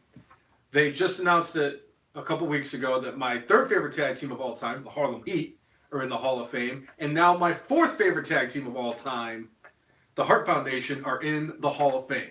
I have some really good taste in tag teams, don't you think? And eventually, sometime down the road, obviously when these two guys retire... After Axe dies, they'll finally put in Demolition. Yes, but they're not my top 5 tag teams of all time. In fact, my number 5 tag team of all time is still an active tag team in WWE. Right. Because they don't just set the bar, they are the bar. And obviously Sheamus is a fucking first ballot Hall of Famer, and Cesaro is definitely a Hall of Famer, and they're going to be in the Hall of Fame. So, you know what, Andy? The Rockers, to me, are above the Bushwhacker line by far. If you're talking like line of like a tag team where you're like going, all right, you just need to go over this hurdle and you are Hall of Fame worthy. The Rockers are worthy. Honestly, the fucking Colossal Connection is more worthy than the Bushwhackers were. I mean, Power and Glory, I don't know if they lasted long enough, but like, you know, honestly, I think they should put like the Heenan family. Because, you know... Bundy, Big John Studd, and Andre the Giant. There was more to it than that. Ravishing Rick Rude was in it. Yeah. They were the original. I'm blanking they were the original Heenan family. It was Bundy, right, Andre, and Big John Studd. But Ken Patera was part of I think I don't know if Perfect was at one point too. He was part of the Heenan family. You know who else should be in that isn't in and is well above the Coco B? Well above the Coco B wear line? Lex Luger. The Mountie. He is. Jacques Rougeau should have been in years ago. The Rougeau brothers are above the Bushwhacker line. Maybe that's what we should do. We should put like a... absolutely, Andy. The U.S. Express should be in. We should actually have like the line.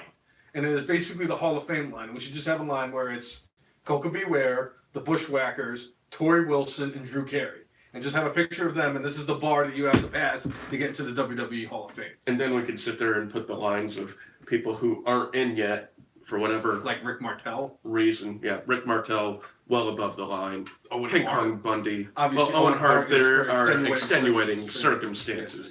But I'm talking people where there are no extenuating circumstances. There's just stupidness. For the longest time, the Honky Tonk Man should have been in years ago, but at least he's getting in now. Well, the Honky Tonk Man supposedly years ago was offered a Hall of Fame spot, and supposedly WWE said, "Well, we're going to put a moratorium on you, and we're going to not allow you to wrestle for 6 months," which the Honky Tonk Man was still using as his primary income. Mhm. Well, if you're telling somebody, "Hey, you're not going to be able to earn money for your family for 6 months," I don't know how much I believe that, because I have never heard that story from any other WWE Hall of Famer. I remember seeing Hacksaw Jim Duggan not that long before he got inducted into the Hall of Fame, and he was still doing independent shows. Nothing stopped him. I don't know what the heck was different with Honky. Not the Hall of Fame, not the fact that he had to take out the trash after the show, Right. which I thought he was the janitor. Again, for another day, time and date. Hillbilly Jim is in. Greg the Hammer is in. Greg the Hammer got in a few years ago. Hillbilly Jim was last year at the. I was shocked when they were like, Hillbilly Jim's going in the Hall of Fame. I'm like, how is he not already in?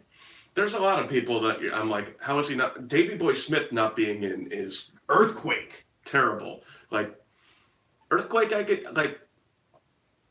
Earthquake did not have the longest or the greatest run, but again, he was a solid singles competitor, and he was a tag team champion. Yes. So Him and Typhoon the Natural Disaster should have been Hall of Famers. So The Steiner brothers should be a tag team in the Hall of Fame. although I mean, Scott Steiner has said There's a that shit ton of tag teams that should have been in. that have been kind of screwed over And I the years. know that when they put Midnight the Express. Oh boy, I'm gonna text Corey right now.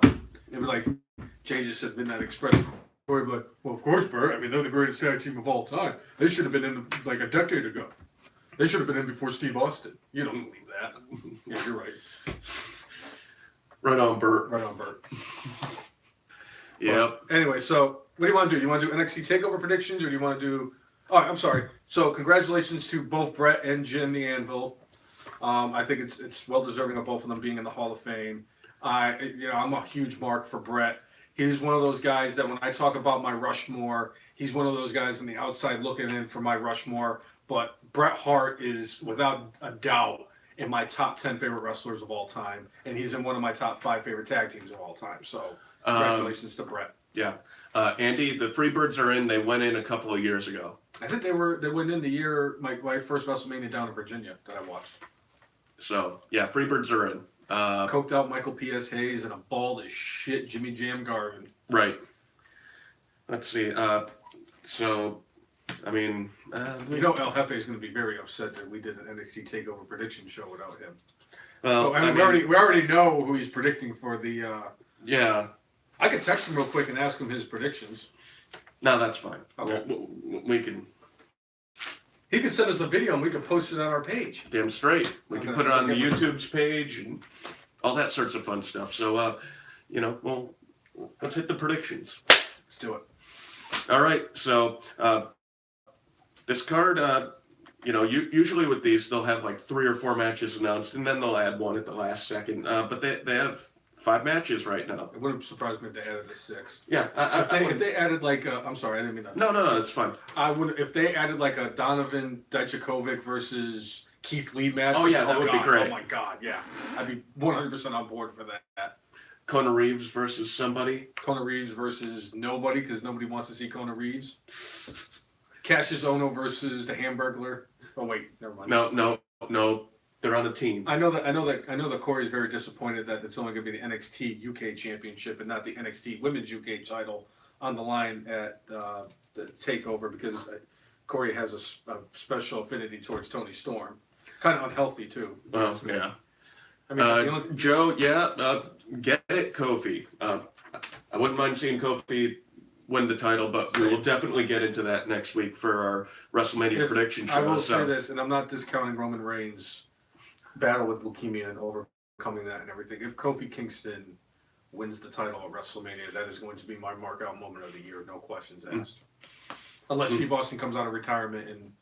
Unless they do what I think they're going to do and have Hulk Hogan come out at the end of the Seth Rollins Brock Lesnar match and Seth kind Rollins of like WrestleMania 9 and have Hulk Hogan go over on Brock Lesnar. That would be it. It would be the greatest thing ever because there is speculation that Hogan's going to be at WrestleMania 35, so we can call it Madison Square Garden, where he main evented in WrestleMania 1 with Mr. T and against Piper and Orndorff. Yes. Orndorff. Yeah. Orndorff, brother. Right. Anyway, so let's get into these predictions. All right. So, Aleister Black and Ricochet versus the War Raiders. This is one of those things we talked about it before, and Aleister Black and Ricochet are going to do the honors here. Yes. They're both heading to the main roster, and this is probably their last shot at NXT. So, hey, those guys are both, big stars in NXT, and hopefully they will continue to be big stars in the coming years on the main roster. And we'll see what happens with them, whether they end up on 205 Live, whether they stay together, whether they split brands, whether... I think Aleister Black is too big for 205. He is not much over 205, if he is at all. You know who else isn't much over 205? Seth Rollins. Seth Rollins weighs 207 pounds. I weigh more than Seth Rollins. But He's a little more fit. Yeah, I'm a fat piece of shit, though. Right. Who likes Little Debbie oatmeal cream pies. Oh, dude, brainless one. You'll be on board with what Andy said. What did Andy say? Andy said Bobby Fish is the next NXT champion. Oh my God, yes, absolutely. But I think we all know who's going to be the next NXT champ, but we'll get into that. Right. I think it's going to be Black and Ricochet doing the honors for the War Raiders. So I'm going War Raiders at Takeover. All right. Women's Fatal 4-Way. Shayna Baszler, Io Shirai, Kairi Sane, and Bianca Belair. This is a tough one. I could really see any of the four actually winning this match, and that's such You can make a case for it. For me, I'm going to say that they want to continue with Shayna Baszler as the champion because I think they want her to help continue to bring up. I forget their two names. The other two. Marina Shafir and Jessamine Duke. Jessamine Ironing Board Chest Duke. I think they want her to help bring them along and have them feel like an important faction. That's just my feeling. And with it being a fatal 4-way, means no disqualification, which means they could beat the fuck out of all of them. Yep. So that's what I'm going with. Okay. I'm going to go a little bit differently here. I'm going to go with Io Shirai. All right. I think she's the one that she was the big signing that they got from Japan. Supposedly, Io Shirai is actually better than both Kairi Sane and Asuka, which I think is incredible. Well, I think the way she flies in the air is incredible. She's smooth and just. But I think it's going to be Io Shirai. The one person I think was least. I mean, I could see Kairi Sane winning it. I could see Bianca Belair winning it. But if they were going to do it with Bianca Belair, they would have done it at Takeover in New Jersey at the Royal Rumble. And with Kairi Sane, I don't know. She's already won the title a couple times. So. Yeah. So the only way I could see them not doing it is if they actually feel like Io Shirai and Kairi Sane are going to be one of those tag teams that could go up against Sasha and Bayley for the women's tag team titles. But I'm going to still go with Io Shirai. All right. Okay, so then we have the Velveteen Dream and Matt Riddle, which they had a really interesting segment on NXT this week. I dug the fact that they wheeled the Velveteen Dream out on a couch and he's sipping. I think they were trying to make it seem as if he was sipping wine. It was probably just water. Oh, it was definitely water. You could tell by the way that freaking Matt Riddle ended up drinking, and it was like, oh yeah, that's water. I've never seen wine that looked like that. Even so, it was just for the visual. It was definitely better than having the smoke. Yeah. Oh, he's fantastic. I fucking love that guy. It was much better than the EC3 pool. I was about to say, it was much better than when him and EC3 had the little pool segment a couple months back or a few months back. Yep. But and I will say this: of all the all the years that I've been actually watching NXT, Velveteen Dream is the one guy I've done the biggest 180 on. No, I can't even say that because I would say it was probably Ciampa. Ciampa was probably the one I did the biggest 180 on. But Velveteen Dream. Well, I wouldn't say he did a 180, but Matt Riddle, I mean, I remember, like, who the hell's this Matt Riddle guy? Why are they making a big deal out of him? And then literally within, like... No, you were like, who the fuck is this guy? Who the hell is he? And why are they making a big deal out of it? You sure? Because yes, I knew who Matt Riddle was. I knew. I knew Matt Riddle was the guy from UFC, and he made a following. No, but you were like, why are they making a big deal out of him? Like, nobody knows about him. Like, that was kind of what you said. I didn't realize he was a bro. I didn't know. I forgot he was a dude that failed the drug test and everything in UFC. But I knew who Matt Riddle was. But you weren't a big fan of like how they were like because they, you know, a lot of times when they announce the NXT folks, they have them sitting in the audience, and you're like, why'd they do that for him? That's what I remember. Are you response. Sure you're not thinking of like Jesse? No. Because I knew who Matt Riddle was. Like whenever I was like, oh shit, that's Matt Riddle. I knew of Matt Riddle. I knew he made a big name for himself. I'll see if I could go back to whatever episode it was. Okay, but fair enough. the thing's tough is when episodes are 2 hours and Yeah. you gotta Right. go through every second of it to find one moment. Correct. So, all right, Velveteen Dream or Matt Riddle?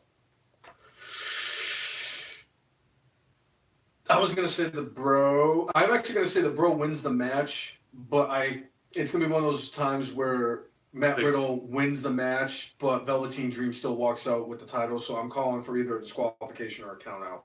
Okay.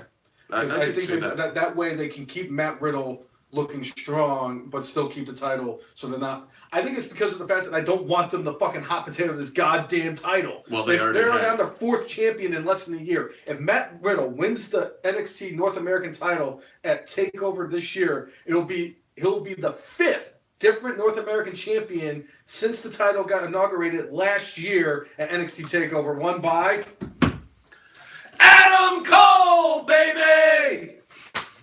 But yeah, that's just my personal opinion. I think it's going to be Riddle wins, but Velveteen retains.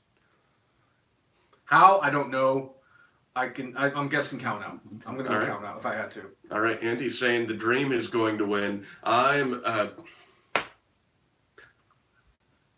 going to disagree with both of you. I'm going to say the Bro is going to win, and I hate saying that. I don't want to see this North American title like go boom, boom, boom, boom, boom, boom, boom, boom. I don't want to see it because we've been seeing that crap too much on the main roster. Now we're seeing it on NXT. I hope the hell that it doesn't keep on going like that. I hope the hell I'm wrong. But I think the original Bro what I think is funny about this whole situation is that we have the NXT title match being defended like it is.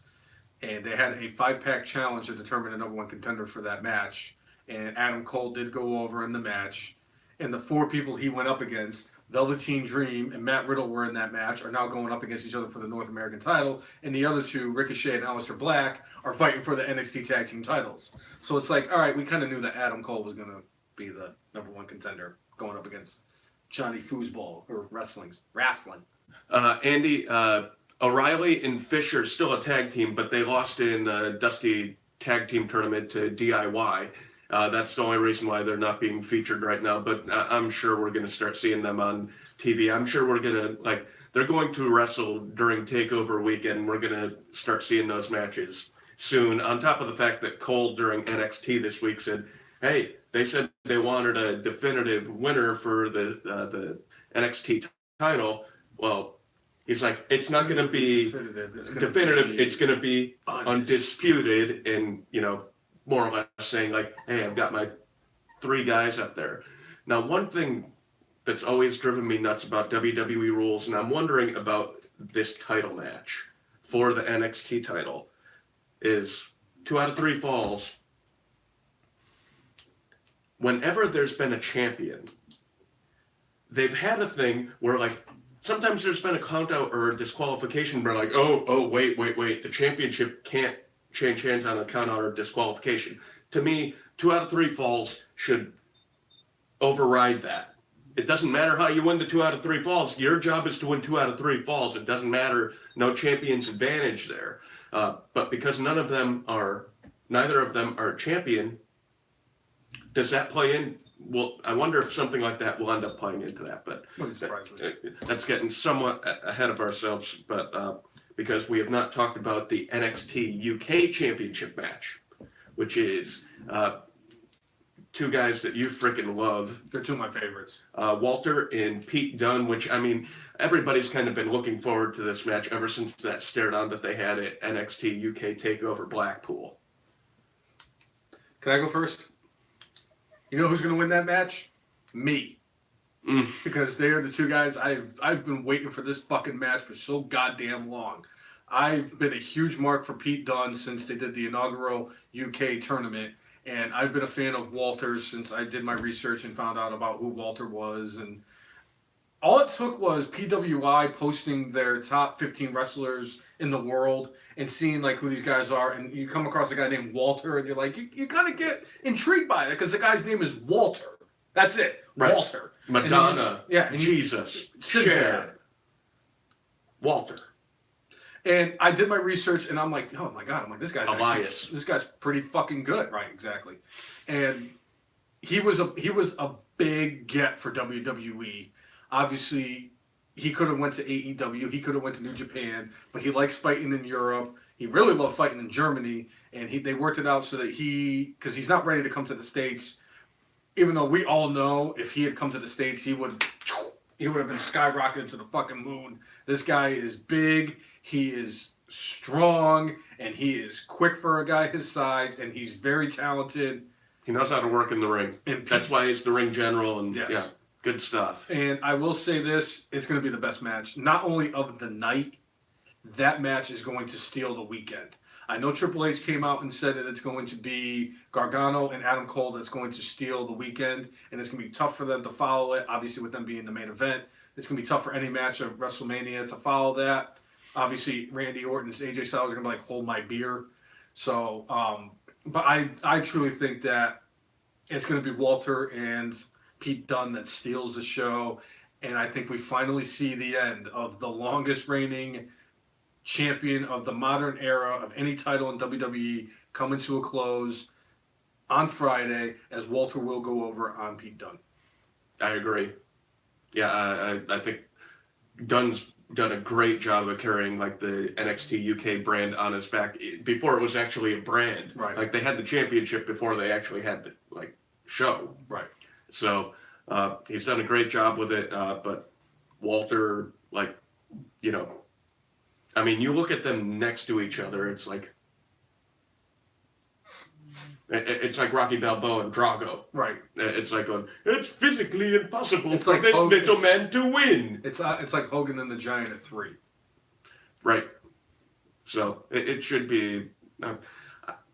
It'll be a good match. I'm wondering what story they're going to tell. I mean, like usually it ends up like the smaller guy ends up trying to chop down the dude's legs and what have you. But I think won, that yes. Very true, Tommy. I think Pete Dunne is a little more creative than that, and I think the bookers for NXT UK are a little more creative than that. I think they'll come up with an interesting way, even if they go for a leg that will be a little bit different than what we're used to. And I think it'll be going to be a freaking great match. I smell a 5-star. We'll see. It's got the potential. I mean, we have potential to see 2 of them at TakeOver alone. So, yeah, I'm going with Walter. All right. So, the main event for NXT TakeOver, which will be Adam Cole, baby! Versus Johnny Wrestling from the Land. Land! We got to get him to do that soundbite. So every time we talk about Gargano and The Miz and Dolph Ziggler and Dana Brooke, we'll just play that over and over again. Right.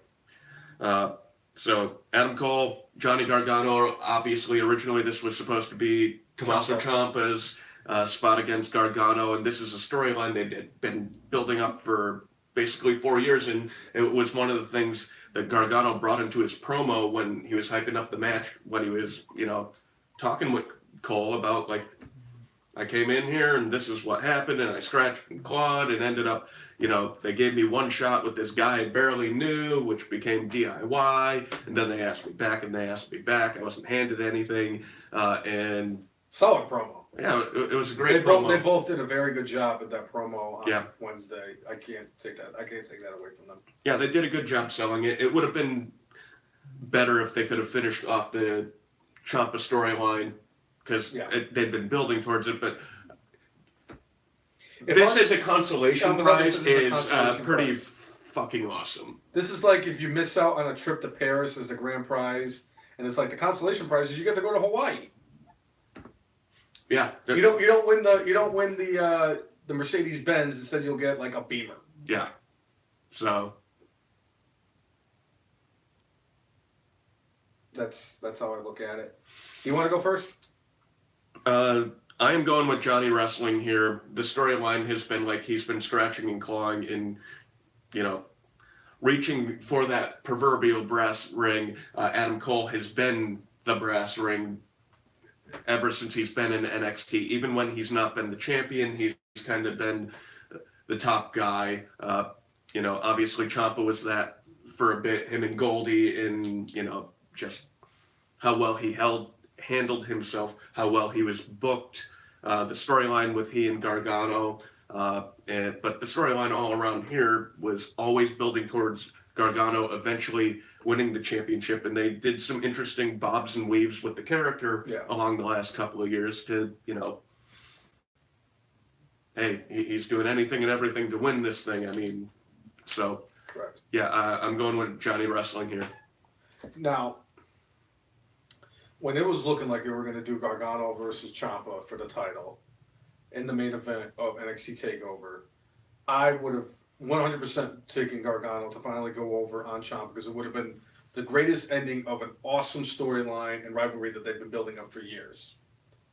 On the flip side now, because of the fact that it's no longer going to be Ciampa versus Gargano for the title, that they've inserted a replacement for Ciampa, it has me thinking a certain way. I think that Gargano would have gotten over had it gone that way. But they don't call me the brainless one for nothing. So my prediction for NXT TakeOver's main event for the NXT title is not going to be Johnny Wrestling. I'm going with Adam Cole, baby! All right. Good times, man. Yeah, so that's my opinion. Would I be surprised if Gargano won? No, but I'm picking Adam Cole. All right. Good stuff, man. All right. One thing I did want to bring up before we get into good, bad, and brainless, they did announce a stipulation for the Shane McMahon Miz match this week on SmackDown, which I should have just assumed that this was going to happen, because, like, Miz is fine in the ring. Shane, when he's in with somebody who's really good in the ring, is fine in the ring, but they needed a stipulation. The stipulation added to this match will now make this so this match will be a lot of fun. I don't know if it's going to be Roddy Piper or Goldust Fund, but like they are going to have a Falls Count Anywhere match. And when you're in the freaking stadium, Falls Count Anywhere, where are they going to end up? Are they going to end up in the Giants practice facility? Are they going to end up on I-95? Are they gonna end up in Connecticut? Are they going to end up in Cleveland? Are they going to end up playing and then like they're gonna end up in the New York Jets Hall of Fame, where the Miz chokes out Shane McMahon with Joe Namath's jockstrap? Right. Because it's just their one Super Bowl trophy with like a shit ton of dust on it. Joe Namath's jockstrap and Mark Gastineau's freaking cleats or some shit. I don't fucking know. But I think this will actually take this match up several notches from being like a what would have probably been an average to below average match to a match that's going to be fun as hell. So that would be funny as shit. They should have Joe Namath come out. I just want to see a fucking. I just want to kiss you. Yeah, I like kiss you, Renee. Yeah. Charlie Caruso. One thing I did want to bring up, since you did bring up Miz and Shane from SmackDown, how Shane McMahon had the security come out, and then he came out with Primo Cologne, Shelton Benjamin, and Sanity. Sanity got TV time. There was two things about Sanity coming out this week that I wanted to bring up. Firstly, freaking hold on, don't Killian Dane looks like he's lost a few pounds. Yeah. He looks like he's actually kind of like fit. He looks like he's not like a revolting blob like he used to look. He actually looks like he's pretty. Yeah. Like he's lost like 30 or 40 pounds. And my boy Eric Young has shaved his head and his beard and now looks like he's 19 again. Good for him. He's still my dude. I still love Eric Young. See, that was when I was talking about the good, bad, brainless, and sad. That was a sad. That like Sanity was on TV, but yet they were buried by the Miz. But I wouldn't like. They got their ass kicked by the Miz. Yeah. Like it's like sad. Same thing with Shelton Benjamin. I thought the same thing with Shelton Benjamin. Well, at least like if it's just one Shelton Benjamin going against one Miz.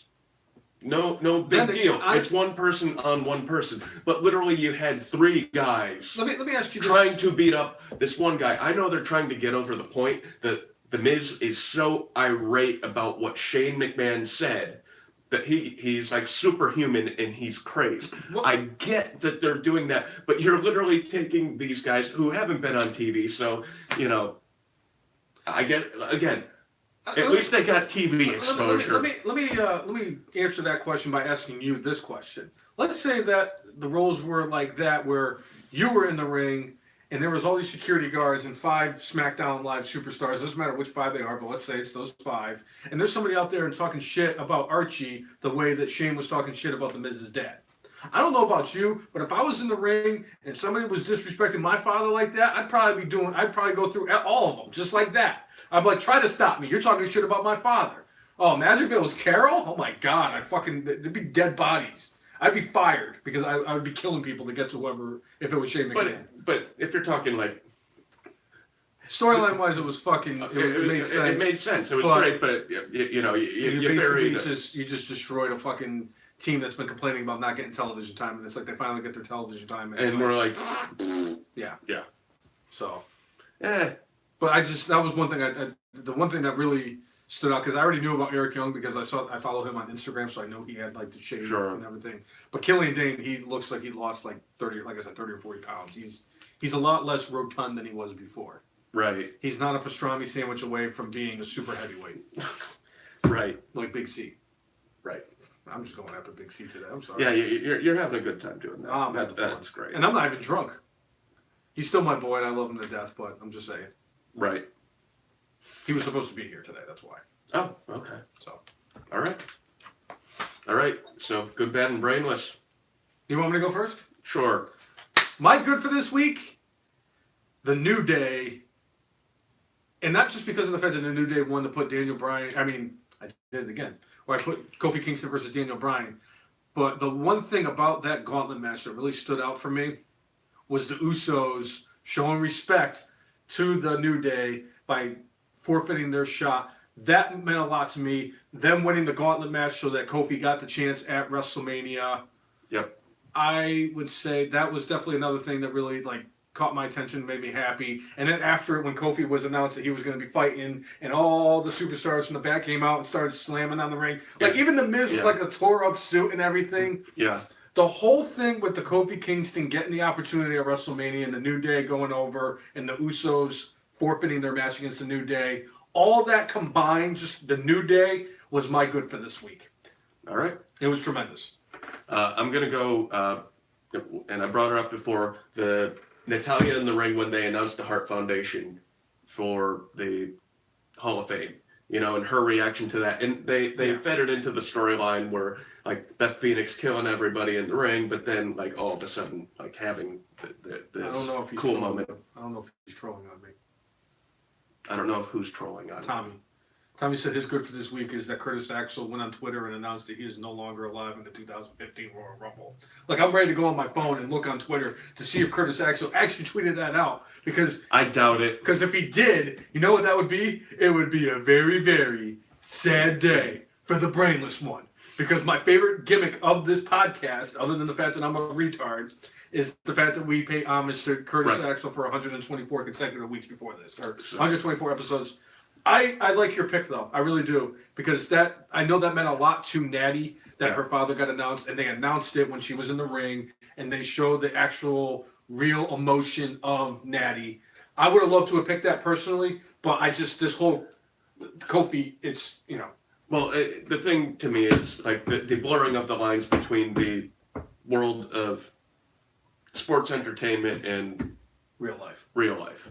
and freaking loved it. And I really loved it because the fact that Becky Lynch was actually out there with the New Day, like slapping on the ring, because it's like she went through so much to get to this opportunity. So obviously she could relate to.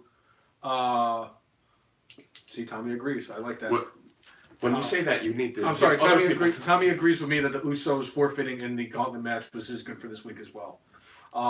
But yeah, that whole thing just really, I just love that. Yeah. Kevin Owens, he's right. Kevin Owens was actually out there as well, celebrating with them. Yeah. And his tray of cupcakes. Yes. That I'm sure are on their way to the Andre the Giant Memorial Battle Royal. I just hope Cassius Ohno comes up. Oh, if they fight with each other, we all know what it's over. Yeah, if Cassius Ohno ends up fighting. All right, I get number one if I win. You get number one if you win, right? Yes, Tommy, it was actually all the faces that were out there, because Ricochet was out there, Aleister Black was out there, obviously the Miz being a face again was out there, Becky was out there, Kevin Owens was out there. I'm pretty sure the Usos were out there as well, because why wouldn't they be out there? But yeah, it was basically all the faces that were out there celebrating, all the SmackDown faces. Sure. Because like Naomi was out there, and Asuka was out there, and Nikki Cross. KO has been a face since he's been back. I think it will be short-lived. He'll turn. He is 100% better as a heel. I'm sorry. He's fine as a face, but yeah. He's much better as a heel. And there's people like that are okay as faces, but are much better as heels. Randy Orton. Right. Hulk Hogan, actually, too. I hate to say it. He was a better heel than a face. I disagree with that, but he was doing nefarious tactics as a face before he was even a heel, so it worked out perfectly. Anyway, so my bad for this week is the way that they booked Asuka. They took the SmackDown Live title away from her less than 2 weeks away from WrestleMania. And it's not even the fact that they took the title away from her. She's not going to get the rematch at WrestleMania, which she should be getting at WrestleMania against Charlotte. But the fact is that they took the title off of her and just threw her in the Women's Battle Royal. That's why it was my bad. all right. So, my bad for this week. Hot potatoes and all the bull crap that goes on with this. Finn Balor, to get a shot at the Intercontinental title this week on Raw, they had him in a handicap match. The original match setup was with Bobby Lashley and his boy Leo Rush. Well, Leo Rush comes out, he's like, I haven't been medically cleared to be in this match, so I'm going to have somebody fight in my stead. It ends up being Jinder Mahal. So it's Jinder Mahal and Lashley with the Singh brothers and Leo Rush outside the ring going against Finn Balor. More or less a 5-on-1 match. Who wins? Bobby Lashley and Finn Balor. I know, this is being an ass. Finn Balor. Like, and then when, like, WrestleMania comes, he probably won't be able to beat Bobby Lashley one-on-one, but he could beat 5 people at once that include Bobby Lashley. I think he's gonna. I hate when this garbage happens, and they've been, oh, I don't want it. Oh, I don't want it. I don't want it. You know, if we keep talking about hot potatoes, I'm just saying right now, if we keep talking about hot potatoes, I'm gonna end up going to Wendy's and getting a baked potato. You should. I love their baked potatoes. I mean, that's a good bad though. I really. Oh, I just disliked it so much, and you know, another thing that was on the list but did not quite make the list, and it was sad and bad. Kurt Angle, who you know, he's just a shell of his former self in the ring, went against Samoa Joe on Monday Night Raw, and the match again, Angle's kind of a shell of his former self, and he beat the U.S. champion. I actually was going to bring that up too as like an honorable mention with Kurt Angle was. But it just sad and bad, but it did not reach up to that level, and it did not reach up to the level of what my brainless is. Oh, I got a really good brainless this week, and I was thinking the same thing with Kurt Angle, but on the flip side with SmackDown when he went up against AJ Styles, Orton got involved, and then we saw Kurt Angle deliver the worst Olympic slam of his career, and I'm like, my God, Yeah. He's got to retire. I'm sorry. I mean, you could tell he's still in phenomenal shape, but his thing was like, he was a combination of speed and power. Yeah. And he still has the power, he just does not have the speed to really snap those moves that he used to really be able to, like. And I don't want to pitch this to you because I want to ask, and I'm going to ask you all out there if you want to give your opinion. So Tommy, I'm sorry, Andy, anybody else wants to chime in when I ask this question. Is Kurt Angle the most underrated wrestler in WWE history? Probably not. Because a lot of people think he's the best pound for pound guy they've ever had. But he never got the recognition of like The Rock or Austin or Hulk Hogan. And he was always overlooked because guys like The Undertaker and Triple H and everything. And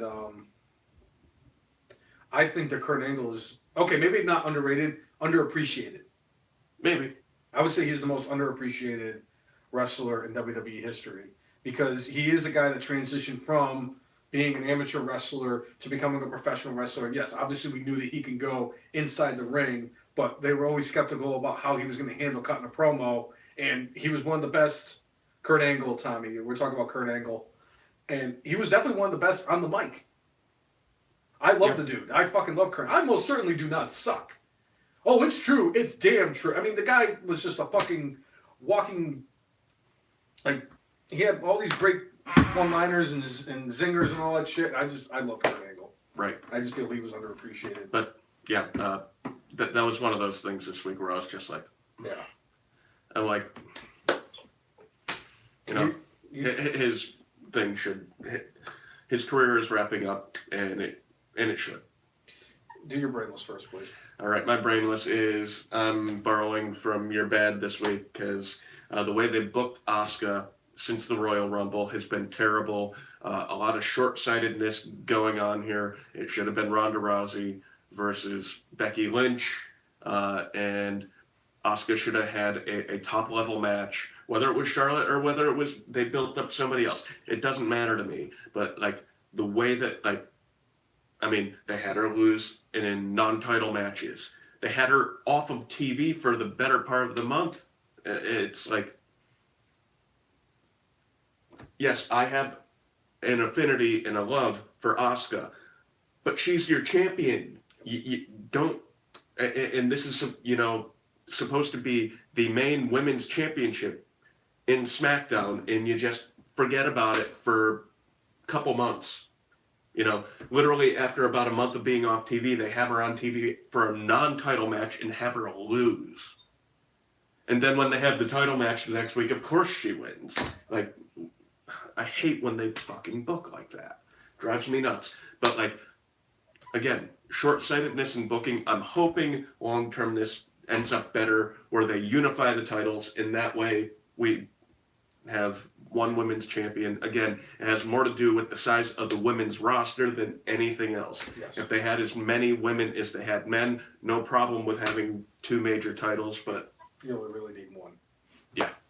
So, that's my brainless. I might have a slight tism on this one. Good. Okay.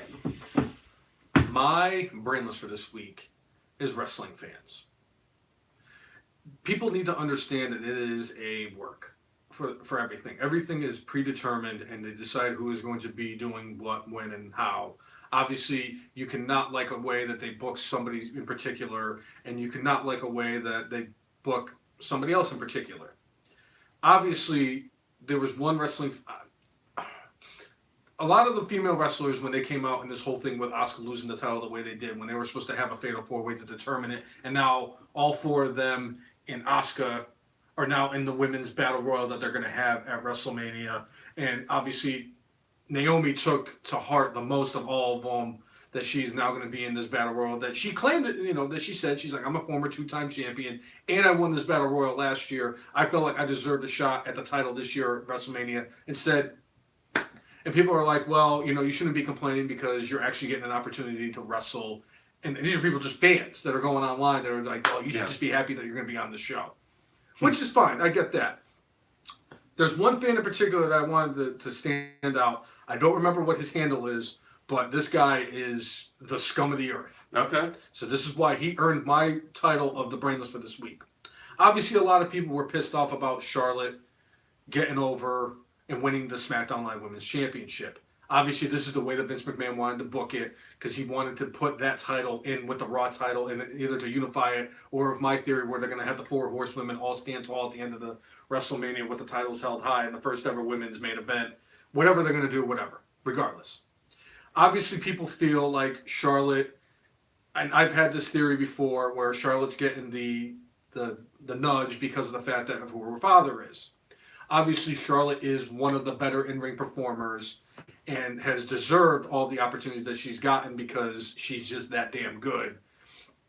It's kind of like the whole Triple H thing where he got more of the nudge because of the fact that he was fucking Stephanie, who is Vince's daughter. And it was the whole Barry Bonds situation and how Charlotte is now the female version of Roman Reigns and getting booked thusly. There was one person in particular, though, that really took to heart the way that Charlotte won the title. And he went out on social media and said it, and he took out his venom towards her and her father. And I took to heart what he said because it really bothered me because obviously I always go out there and say that wrestling fans are the best fans out there.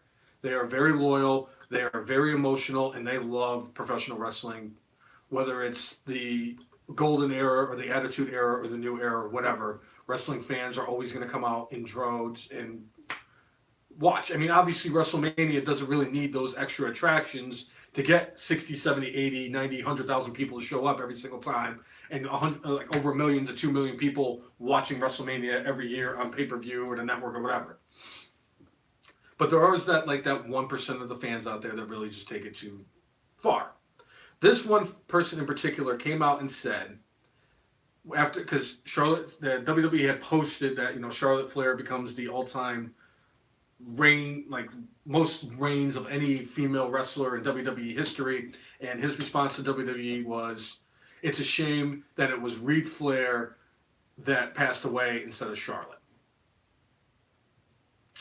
And then Ric Flair came out and said how happy he was and proud of Charlotte for winning the title, and the same dude basically told Ric Flair, I hope you go into cardiac arrest. I'm sorry, you can't.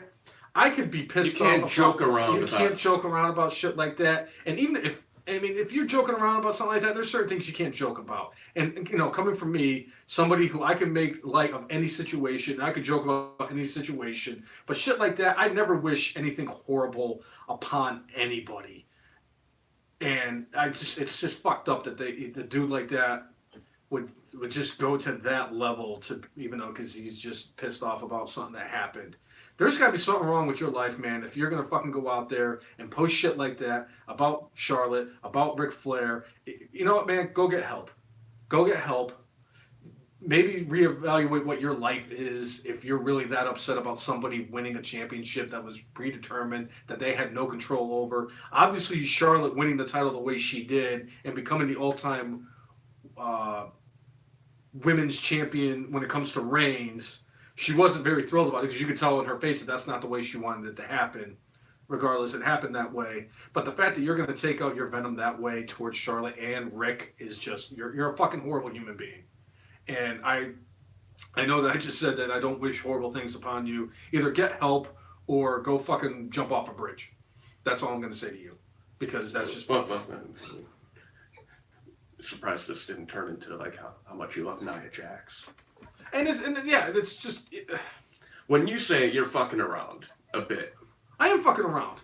She is a fucking horrible in-ring performer, and and when you say I hope she dies, I really hope she doesn't die. I just want her to fucking never not be wrestling again and not hurt people. It's just, I really think that guy had this actual hate and animosity towards Charlotte and Ric Flair that he took to social media and went the way that he went. And I'm sorry, you just can't go that route. You can't. I'm sorry. That's just, there's certain things you can't fuck around with, and that's one of those things. Right. To say, I mean, that was a horrible, horrible situation that the Fleer family, I think that's how it's technically pronounced, went through with Reed. I wouldn't wish that upon anybody to lose either a brother or a son or, you know, anything like that. I would not wish that upon anybody. And just for you to say something like that is just, you're fucked up. I'm sorry. So that's my brainless for this week. I could have went a different route, but when I saw that was posted, I was like, no. All right. Anyway, So let's yeah, it got pretty dark and deep on that one. Anyway, I feel like we've touched base on everything. Did we announce that? Did we talk about the announcement of the main event of WrestleMania? we did. Did we talk about how Ricochet and Aleister Black won the Dusty Rhodes Classic Finals and are going up against the War Raiders at NXT Takeover? We damn straight did. Did we talk about Kofi Kingston is now officially going to WrestleMania to fight Daniel Bryan? Yep. Did we talk about how Charlotte won the SmackDown Live Women's Championship? Yep. Did we talk about the Hart Foundation being in the Hall of Fame? Yes, we did. Did we make our predictions for NXT TakeOver? Yes, we did. And did we do just our bad brainless the Yes. whole thing? Did we talk about Axel's tweet? Of course, we're not going to talk about that because we know it's not real. I'm going to go on and on after the show and find out. It's not really real. But He's always going to be alive. But speaking of Curtis Axel, today, March 31st of 2019. 1 week from WrestleMania. 1 week removed, or 1 week away from WrestleMania, an astonishing 1,526 days. F. Marks Hall of Famer and Andre the Giant Memorial Battle Royal participant Curtis Axel is still alive in the 2015 Royal Rumble.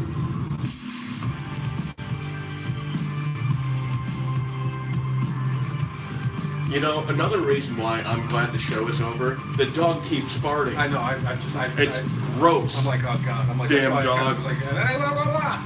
Although we are now, next week, we will be 1 year out officially from the 5-star dog splash. I'm going to have to find footage from that show, and I'm going to have to find All you're going to get is the dog sound of splash. the cat going, "Meow."